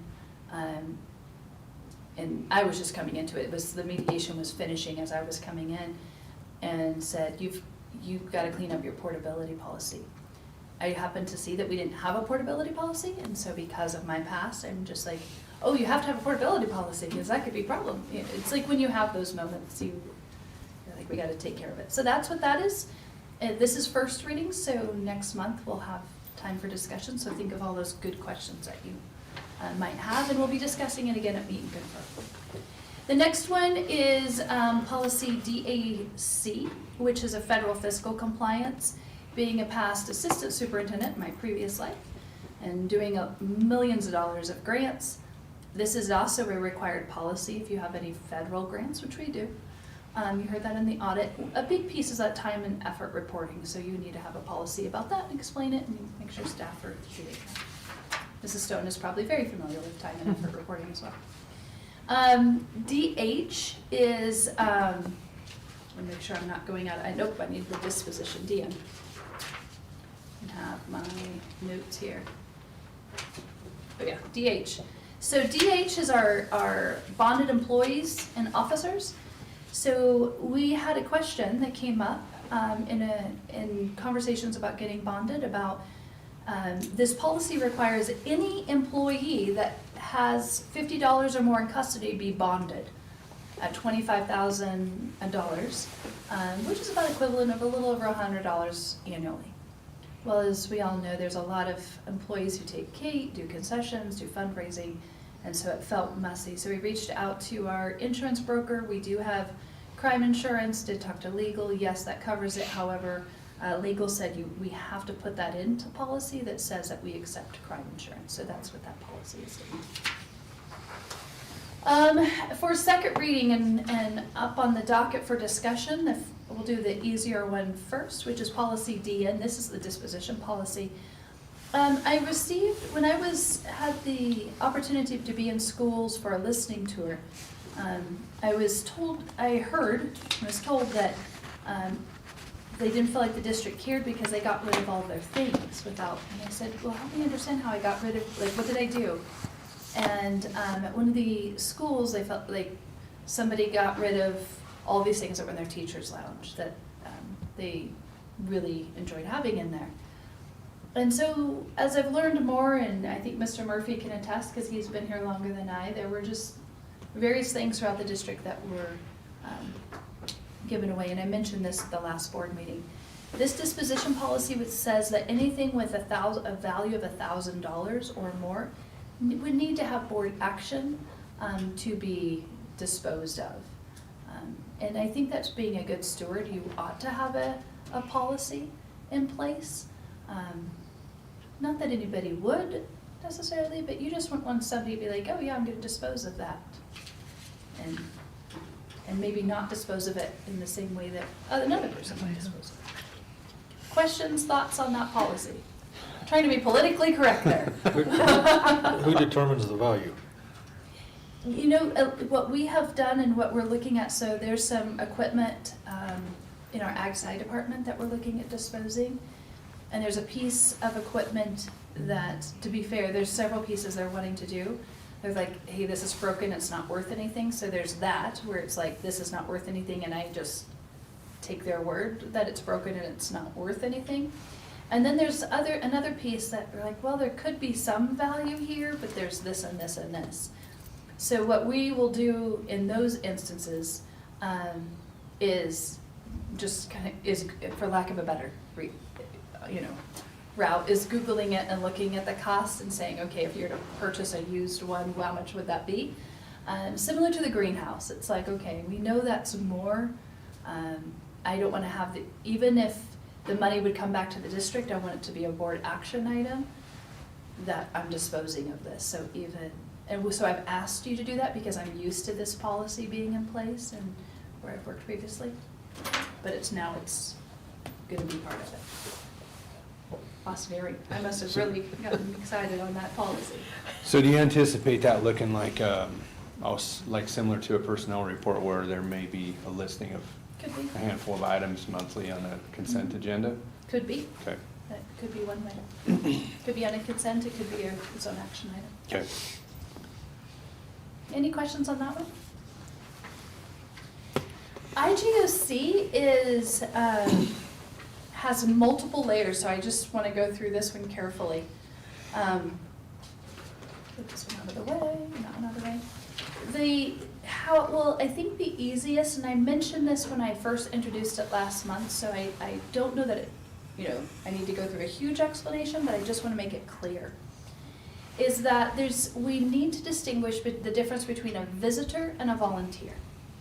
A visitor is somebody who comes into a Christmas party, or a basketball game, or a play. That's a visitor. If it's during school hours and they're just visiting to come to a Christmas party, for example, for lack of a better example, they're going to show their ID when they come to the front office. They're going to get a badge and they're going to go to the classroom. A volunteer is someone who is still under the direct supervision of a staff member, but might not be in their line of sight. This would be the volunteer coaches that you've approved over the years. This could be somebody coming in and helping with a small group of children and reading to them, might take them in the hall, might escort them down. Could be a chaperone on a field trip, could be a group going to stock show, it's of that. And I wish we didn't live in we live in a world where fingerprints are necessary. The nice thing is once they get fingerprinted, it remains for 5 years. Mrs. Smith and I had the opportunity to meet with a couple of staff members over at Thompson to talk about the implementation of this, and they're creating some tools to help us with that, so appreciate them. That's Mrs. Post and Mrs. Suter, so thank you to them. Just because the heaviest lift will be at the youngest ages. Once they're in, then we're pretty good for 5 years, except for the mandatory reporting. The mandatory reporting is a part of, you have to report child abuse. That's not a law that I created, but it is a requirement. And so that's another piece that they'll need to have. So there's the flow chart that will be prevalent on our website once this goes to final reading. The other pieces will be part of the toolkit for our volunteers. E1, IJOC Exhibit 1, this is what a volunteer would actually fill out, and you'll see that they have, this is what I agree to. IJOC E3 is what a staff member would fill out that's recommending this. And this is in alignment with our parent policy, IJOC. So all the things that are in there are in the parent policy, IJOC. That's where those aren't just because, hey, we felt like, hey, let's just put all this stuff in here. That's just based off what's required in policy. And with policy, we either implement the policy as it's written or we change policy. Questions on that one, IJOC? So, I'm just gonna throw out an example. Mhm. A couple, 3 years ago, Thompson contacted me and asked me if I would come in and put on a presentation about auctioneering. Mhm. And I went in and I had all of the kids in the, one grade level Mhm. in the classroom, or in the gymnasium. They did a deal where they had money, and I talked to them about auctioneering and how to auctioneer, and then we actually had an auction Mhm. and stuff. Does this policy require me to go through these steps to do that? That would be a visitor, that's a guest. So if you had a guest speaker, you're escorting them to the room and then you're walking out. A volunteer is somebody who comes in on a regular basis and has any opportunity to be alone with students. Now, if you're a guest speaker in front of the entire student body, there's somebody that has their eyes on you all the time. I should hope you don't have all those Yeah, kids all by you're not- yourself as the guest speaker. If all of a sudden you start Teachers are like, see ya. It was the craziest assembly ever. I can imagine. I'm like, don't even try to keep these kids quiet, because that's not how auctions That work. sounds like very interesting, I'm sorry I missed it. So that's what we have to distinguish, is if there's any opportunity is this a repeated situation where you're doing it every week, you're coming into another class, so then we're talking more of a volunteer, right? You're coming in every Thursday and you're going to this class, that class, you're teaching classes. Okay, we're shifting to a volunteer. A way to think about it is a visitor, you might get a sticky, little sticky badge, right? When you show your ID and you are escorted in. If you're a volunteer, you'll probably have an ID, an official ID. Once you're board approved, then your picture, your ID, that could be your fob as well if you're serving in a specific classroom. I think your flow sheet's really helpful So, to put together. yeah, okay. So do we as board members going to schools all the time? You're a visitor, and you're walking with me.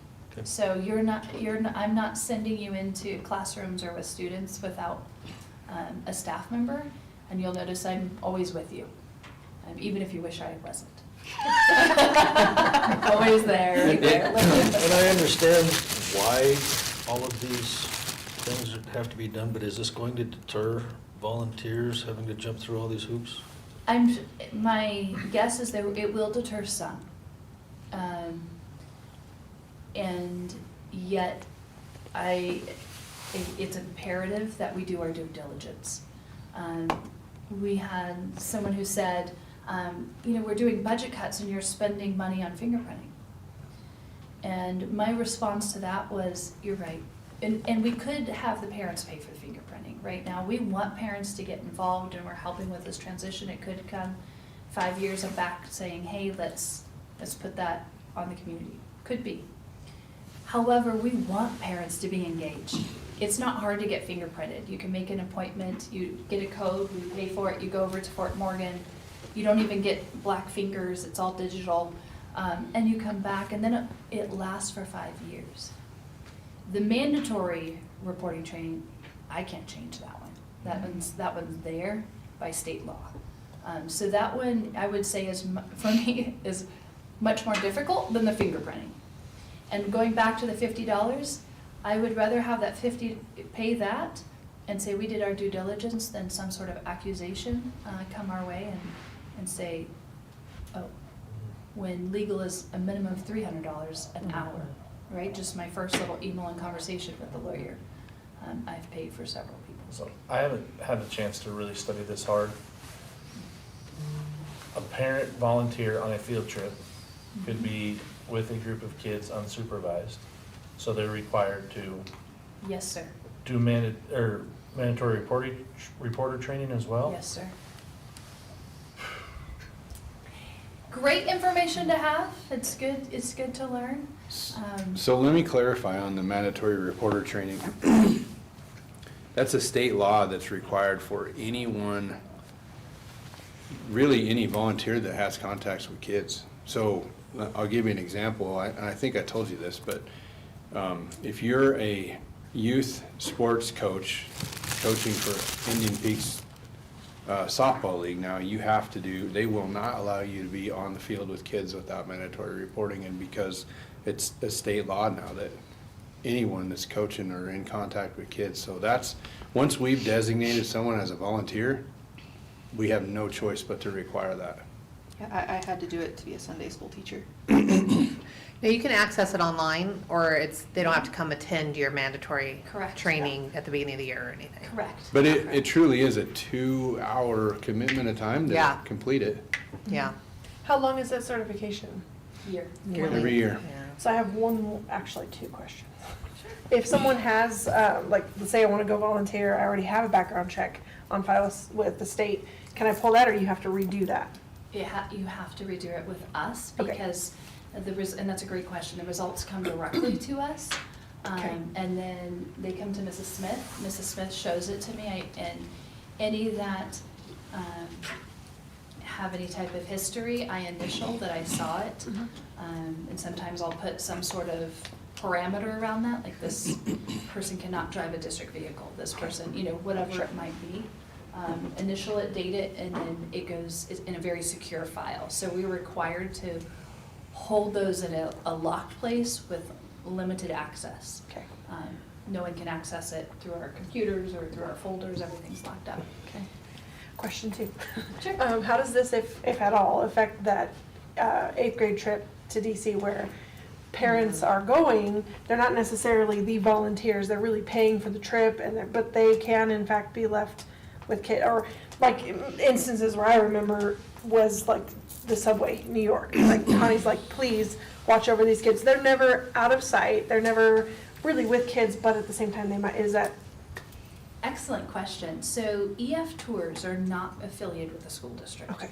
That is completely separate. Okay. Now, whoever's overseeing EF tours, I would highly recommend, with an exclamation mark, and all in bold and underlined caps, for all of the parents on that trip to complete the mandatory reporting training. Like, if they're asking my advice, yes, because they are volunteers. And essentially, because I took a group of students to Europe for 3 weeks.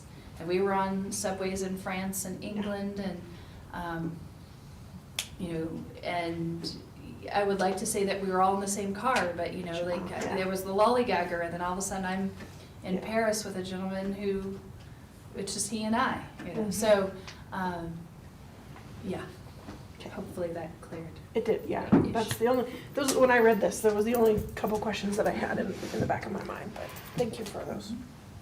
I will say that, let's say you're doing the mandatory reporting training for Sunday school.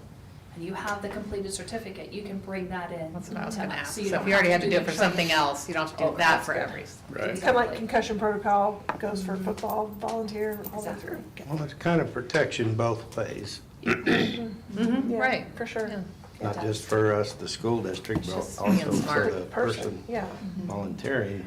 100%, And I would say too, like, for the people that, Unfortunately, unfortunately. for the people that do Times we question, live why are we in. doing it with budget cuts? It's for that reason, like, it's in our best interest to make sure that we know who's with our kids at all times. Yeah, I can pay for Protection. we can pay for 6 volunteers, getting their fingerprints for me just introducing the One lawyer situation email. to the lawyer. Absolutely, yeah, right, yes, yeah. And I'm just talking introducing, like, hello, how are you?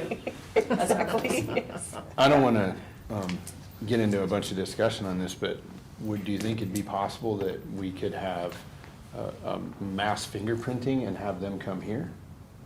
With Well- Colorado Mobile? Yeah, where we could have, you know, like if there's 15 parents at the beginning of the semester that want to complete this, maybe instead of all 15 trying to make time to go to Morgan, they all just meet here and get We it all could done. ask them. It'd be worth asking to make, if it'd be less pain for people. Can always ask.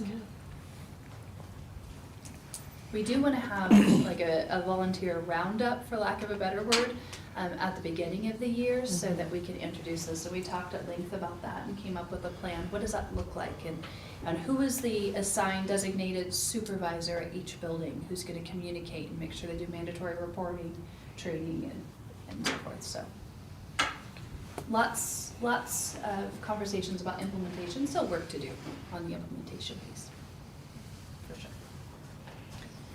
And with that, President Chard, I am finally done. Okay, if there's no community comment at this time, so we'll move on to action items. 11.1 tolling agreement extension.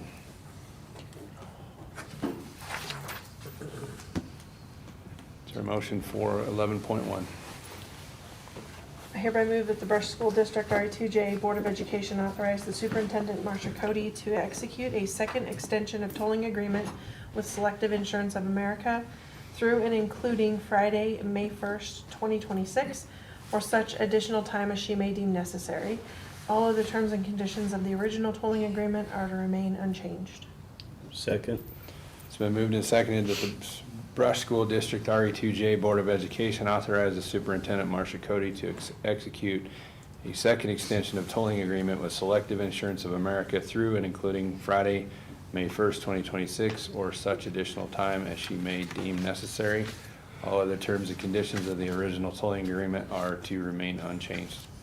Is there any discussion? There is no discussion. Roll call, please. Mrs. Garrett? Aye. Mrs. Hess? Aye. Mr. Holdren? Aye. Mr. Miller? Aye. Mrs. Stone? Aye. Mr. Tattelini? Aye. Mr. Chard? Aye, motion carries.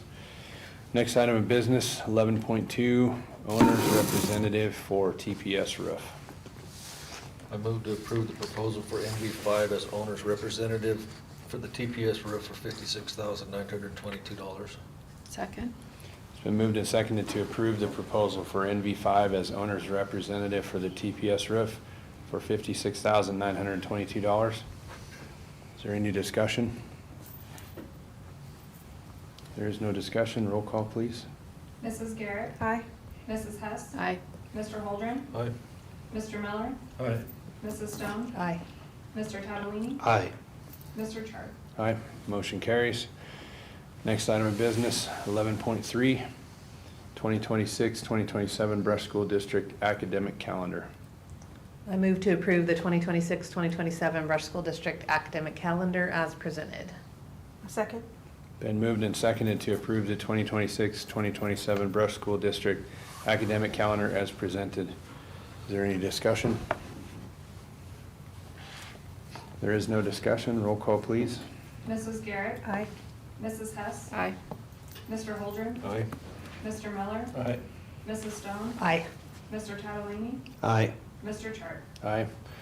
Motion carries. Next item of business, 11.4, Public Education and Business Coalition MOU. I move to approve the MOU with PEBC for Teacher of Record Services. Second? It's been moved and seconded to approve the MOU with PEBC for Teacher of Record Services. Is there any discussion? I want to confirm legal's reviewed this. Yes, they have. Any Multiple times. Any other discussion? No further discussion. Roll call, please. Mrs. Garrett, Aye. Mrs. Hess, Aye. Mr. Holdren, Aye. Mr. Miller, Aye. Mrs. Stone, Aye. Mr. Tadalini, Aye. Mr. Chart. Aye. Motion carries. Next item of business, 11.5, Little Beach Child Care Facilities Proposal. Move to approve Cochran Construction's proposal to replace the flooring and paint in the interior for $31,000 paid for through the Roy and Gloria Dinsdale Foundation. Second. It's been moved and seconded to approve Cochran Construction's proposal to replace the flooring and paint the interior of the Little Beach facility for $31,000 paid for through the Roy and Gloria Dinsdale Foundation. Is there any discussion? There is no discussion. Roll call, please. Mrs. Garrett, Aye. Mrs. Hess, Aye. Mr. Holdren, Aye. Mr. Miller, Aye. Mrs. Stone, Aye. Mr. Tadalini, Aye. Mr. Chart. Aye. Motion carries. Next item of business, 11.6, 2026 minimum wage.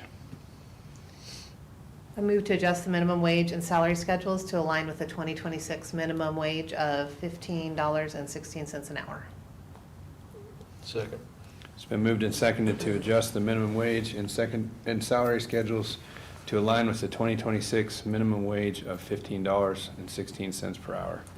Is there any discussion? There is no discussion. Roll call, please. Mrs. Garrett, Aye. Mrs. Hess, Aye. Mr. Holdren, Aye. Mr. Miller, Aye. Mrs. Stone, Aye. Mr. Tadalini, Aye. Mr. Chart. Aye. Motion carries. Next item of business, 11.7, personnel report. I move to approve the personnel report as presented. Second. It's been moved and seconded to approve the personnel report as presented. Is there any discussion? There is no discussion. Roll call, please. Mrs. Garrett, Aye. Mrs. Hess, Aye. Mr. Holdren, Aye. Mr. Miller, Aye. Mrs. Stone, Aye. Mr. Tadalini, Aye. Mr. Chart. Aye. Motion carries. Next item of business, 11.8, 2026 spring coaching recommendations. I move to approve the 2026 spring coaches as presented. Second? Been moved and seconded to approve the 2026 spring coaches as presented. Is there any discussion?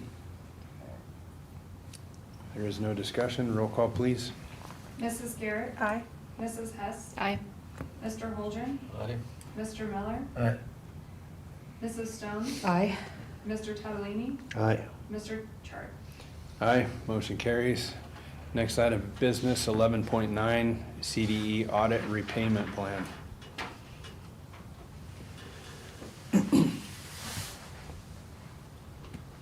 I move to approve the audit repayment plan and repayment of $97,855.97 is found through the 2016 through 2019 transportation audit and the 2017 through 2020 pupil count audit. Second. It's been moved and seconded to approve the audit repayment plan and repayment of $97,855.97 as found through the 2016-2019 transportation audit and the 2017-2020 pupil count audit. Is there any discussion? There is no discussion. Roll call, please. Mrs. Garrett, Aye. Mrs. Hess, Aye. Mr. Holdren, Aye. Mr. Miller, Aye. Mrs. Stone, Aye. Mr. Tadalini, Aye. Mr. Chart. Aye. Motion carries. Next item of business, 11.10, 2024-2025 financial audit report. I move to approve the findings in the 2024-2025 financial audit report. Second? It's been moved and seconded to approve the findings in the 2024-2025 financial audit report. Is there any discussion? There is no discussion. Roll call, please. Mrs. Garrett, Aye. Mrs. Hess, Aye. Mr. Holdren, Aye. Mr. Miller, Aye. Mrs. Stone, Aye. Mr. Tadalini, Aye. Mr. Chart. Aye. Motion carries. Next item of business, 11.11, beginning fund balance resolution. I move to approve the beginning fund ballot resolution number 2026-01 for the purpose of transferring general fund balance to Fund 41 Insurance Reserve in the amount of $9,154,360.21 to Fund 43 Capital Projects in the amount of $3,460,488.04 to cover the expenses that were disclosed in the final budget. Second. It's been moved and seconded to approve the beginning fund balance resolution number 2026-01 for the purpose of transferring general fund balance to Fund 41 Insurance Reserve in the amount of $9,154,360.21 and to Fund 43 Capital Projects in the amount of $3,460,488.04 to cover expenses that were disclosed in the final budget. Is there any discussion? There is no discussion. Roll call, please. Mrs. Garrett, Aye. Mrs. Hess, Aye. Mr. Holdren, Aye. Mr. Miller, Aye. Mrs. Stone, Aye. Mr. Tadalini, Aye. Mr. Charter. Aye, motion carries. Next item of business, 11.12, 2025-2026 revised budget. I move to approve the 2025-2026 revised budget in compliance with Colorado law. Second? It's been moved and seconded to approve the 2025-2026 revised budget in compliance with Colorado law. Is there any discussion? There is no discussion. Roll call, please. Mrs. Garrett, Aye. Mrs. Hess, Aye. Mr. Holdren, Aye. Mr. Miller, Aye. Mrs. Stone, Aye. Mr. Tadalini, Aye. Mr. Charter. Aye. Motion carries. Next item of business, 11.13, 2025-2026 appropriation resolution.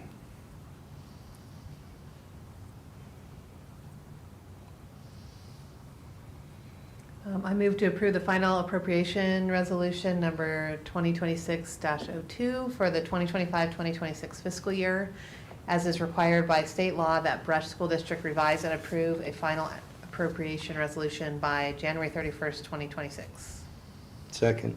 It's been moved and seconded to approve the final appropriation resolution number 2026-02 for the 2025-2026 fiscal year, as it is required by state law that the Brush School District revise and approve a final appropriation resolution by January 31st, 2026.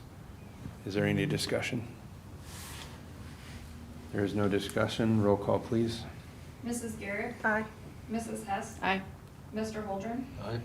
Mr. Miller, Aye. Mrs. Stone, Aye. Mr. Tadalini, Aye. Mr. Charter. Aye. Motion carries. Next item of business, 11.14, financial accreditation report. I move to approve the financial accreditation report as required by state statute and the Colorado Department of Education requirements. Second. It's been moved and seconded to approve the financial accreditation report as required by state statute and Colorado Department of Education requirements. Is there any discussion? There is no discussion. Roll call, please. Mrs. Garrett, Aye. Mrs. Hess, Aye. Mr. Holdren, Aye. Mr. Miller, Aye. Mrs. Stone, Aye. Mr. Tadalini, Aye. Mr. Charter. Aye. Motion carries. Next item of business, 11.15, water shares representative. I move to approve Bryson Miller as the Brush Board of Education Watersheds Representative. Second. Well, I'll second that one. Clarification, do I have to stay present, or what? Yeah, I would vote present. Okay. But you should say that during discussion that you're going to vote present because of the conflict. We're not to discussion. Yeah, it was seconded. It's been moved and seconded to approve Bryson Miller as the Brush Board of Education water shares representative. Is there any discussion? Or if I run for public office, I can vote for myself. You can. It's no conflict of interest. Huh? It's not a conflict. Some shall say nay. Roll call, please. Doesn't matter. I'll just vote Mrs. for Garrett, Aye. Mrs. Hess, Aye. Mr. Holdren. Aye. Mr. Miller, Present. Mrs. Stone, Aye. Mr. Tadalini, Aye. Mr. Charter. Aye. Motion carries. Next item of business, 11.16, Morgan Pruitt Water Share Lease. I move to approve the renewal of the Morgan Pruitt water lease to Dan Kendrick for 1 year in the amount of $2,400. Second. It's been moved and seconded to approve the renewal of the Morgan Pruitt Water Lease to Dan Kendrick for 1 year for $2,400. Is there any discussion? There is no discussion. Roll call, please. Mrs. Garrett, Aye. Mrs. Hess, Aye. Mr. Holdren, Aye. Mr. Miller, Aye. Mrs. Stone, Aye. Mr. Tadalini, Aye. Mr. Charter. Aye. Motion carries. Next item of business, 11.17, Morgan County Sheltering and Mass Care Facilities MOU.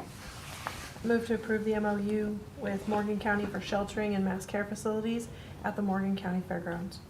Second. It's been moved and seconded to approve the MOU with Morgan County for sheltering and mass care facilities at the Morgan County Fairgrounds. Is there any discussion? There is no discussion. Roll call, please. Mrs. Garrett, Aye. Mrs. Hess, Aye. Mr. Holdren, Aye. Mr. Miller, Aye. Mrs. Stone, Aye. Mr. Tadalini, Aye. Mr. Charter. Aye. Motion carries. Next item of business, 11.18, Colorado Homeschool Enrichment. I move to approve the MOU with Colorado Homeschool Enrichment for kinder through 8th grade students. Second. It's been moved and seconded to approve the MOU with Colorado Homeschool Enrichment for K through 8th grade students. Is there any discussion? Do we need to Is this also where you add wanted to, we 14? wanted to put it at 14 years old? It goes to 8th grade. K through 8, yeah. Either way? Okay. Any other discussion or questions? No further discussion. Roll call, please. Mrs. Garrett, Aye. Mrs. Hess, Aye. Mr. Holdren, Aye. Mr. Miller, Aye. Mrs. Stone, Aye. Mr. Tadalini, Aye. Mr. Charter. Aye. Motion carries. Next item of business, 11.19, policies. I move for policies DN, IJOC, IJOC-E1, IJOC-E2, and IJOC-E3 be moved to the third and final reading. Second. It's been moved and seconded for policies DN, IJOC, IJOC-E1, IJOC-E2, and IJOC-E3 be moved to a third and final reading. Is there any discussion? If there is no discussion, roll call, please. Mrs. Garrett, Aye. Mrs. Hess, Aye. Mr. Holdren, Aye. Mr. Miller, Aye. Mrs. Stone, Aye. Mr. Tadalini, Aye. Mr. Charter. Aye. Motion carries. Next item of business will be just information items. The work session will be Monday, February 2nd at 6 p.m., again at the Brush Secondary Campus.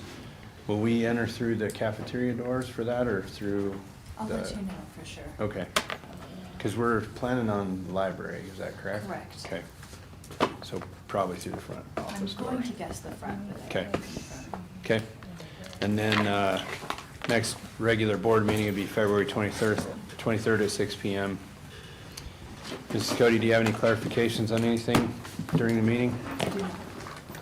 Any board member have any clarifications? Any board member hear anything during this meeting that you feel need to be addressed in policy or added to a future agenda?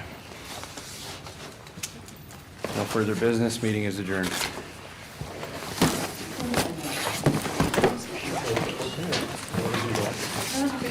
Oh. I keep executive You're session so screwed up. Steve and I, optimistic. we're like, okay, see,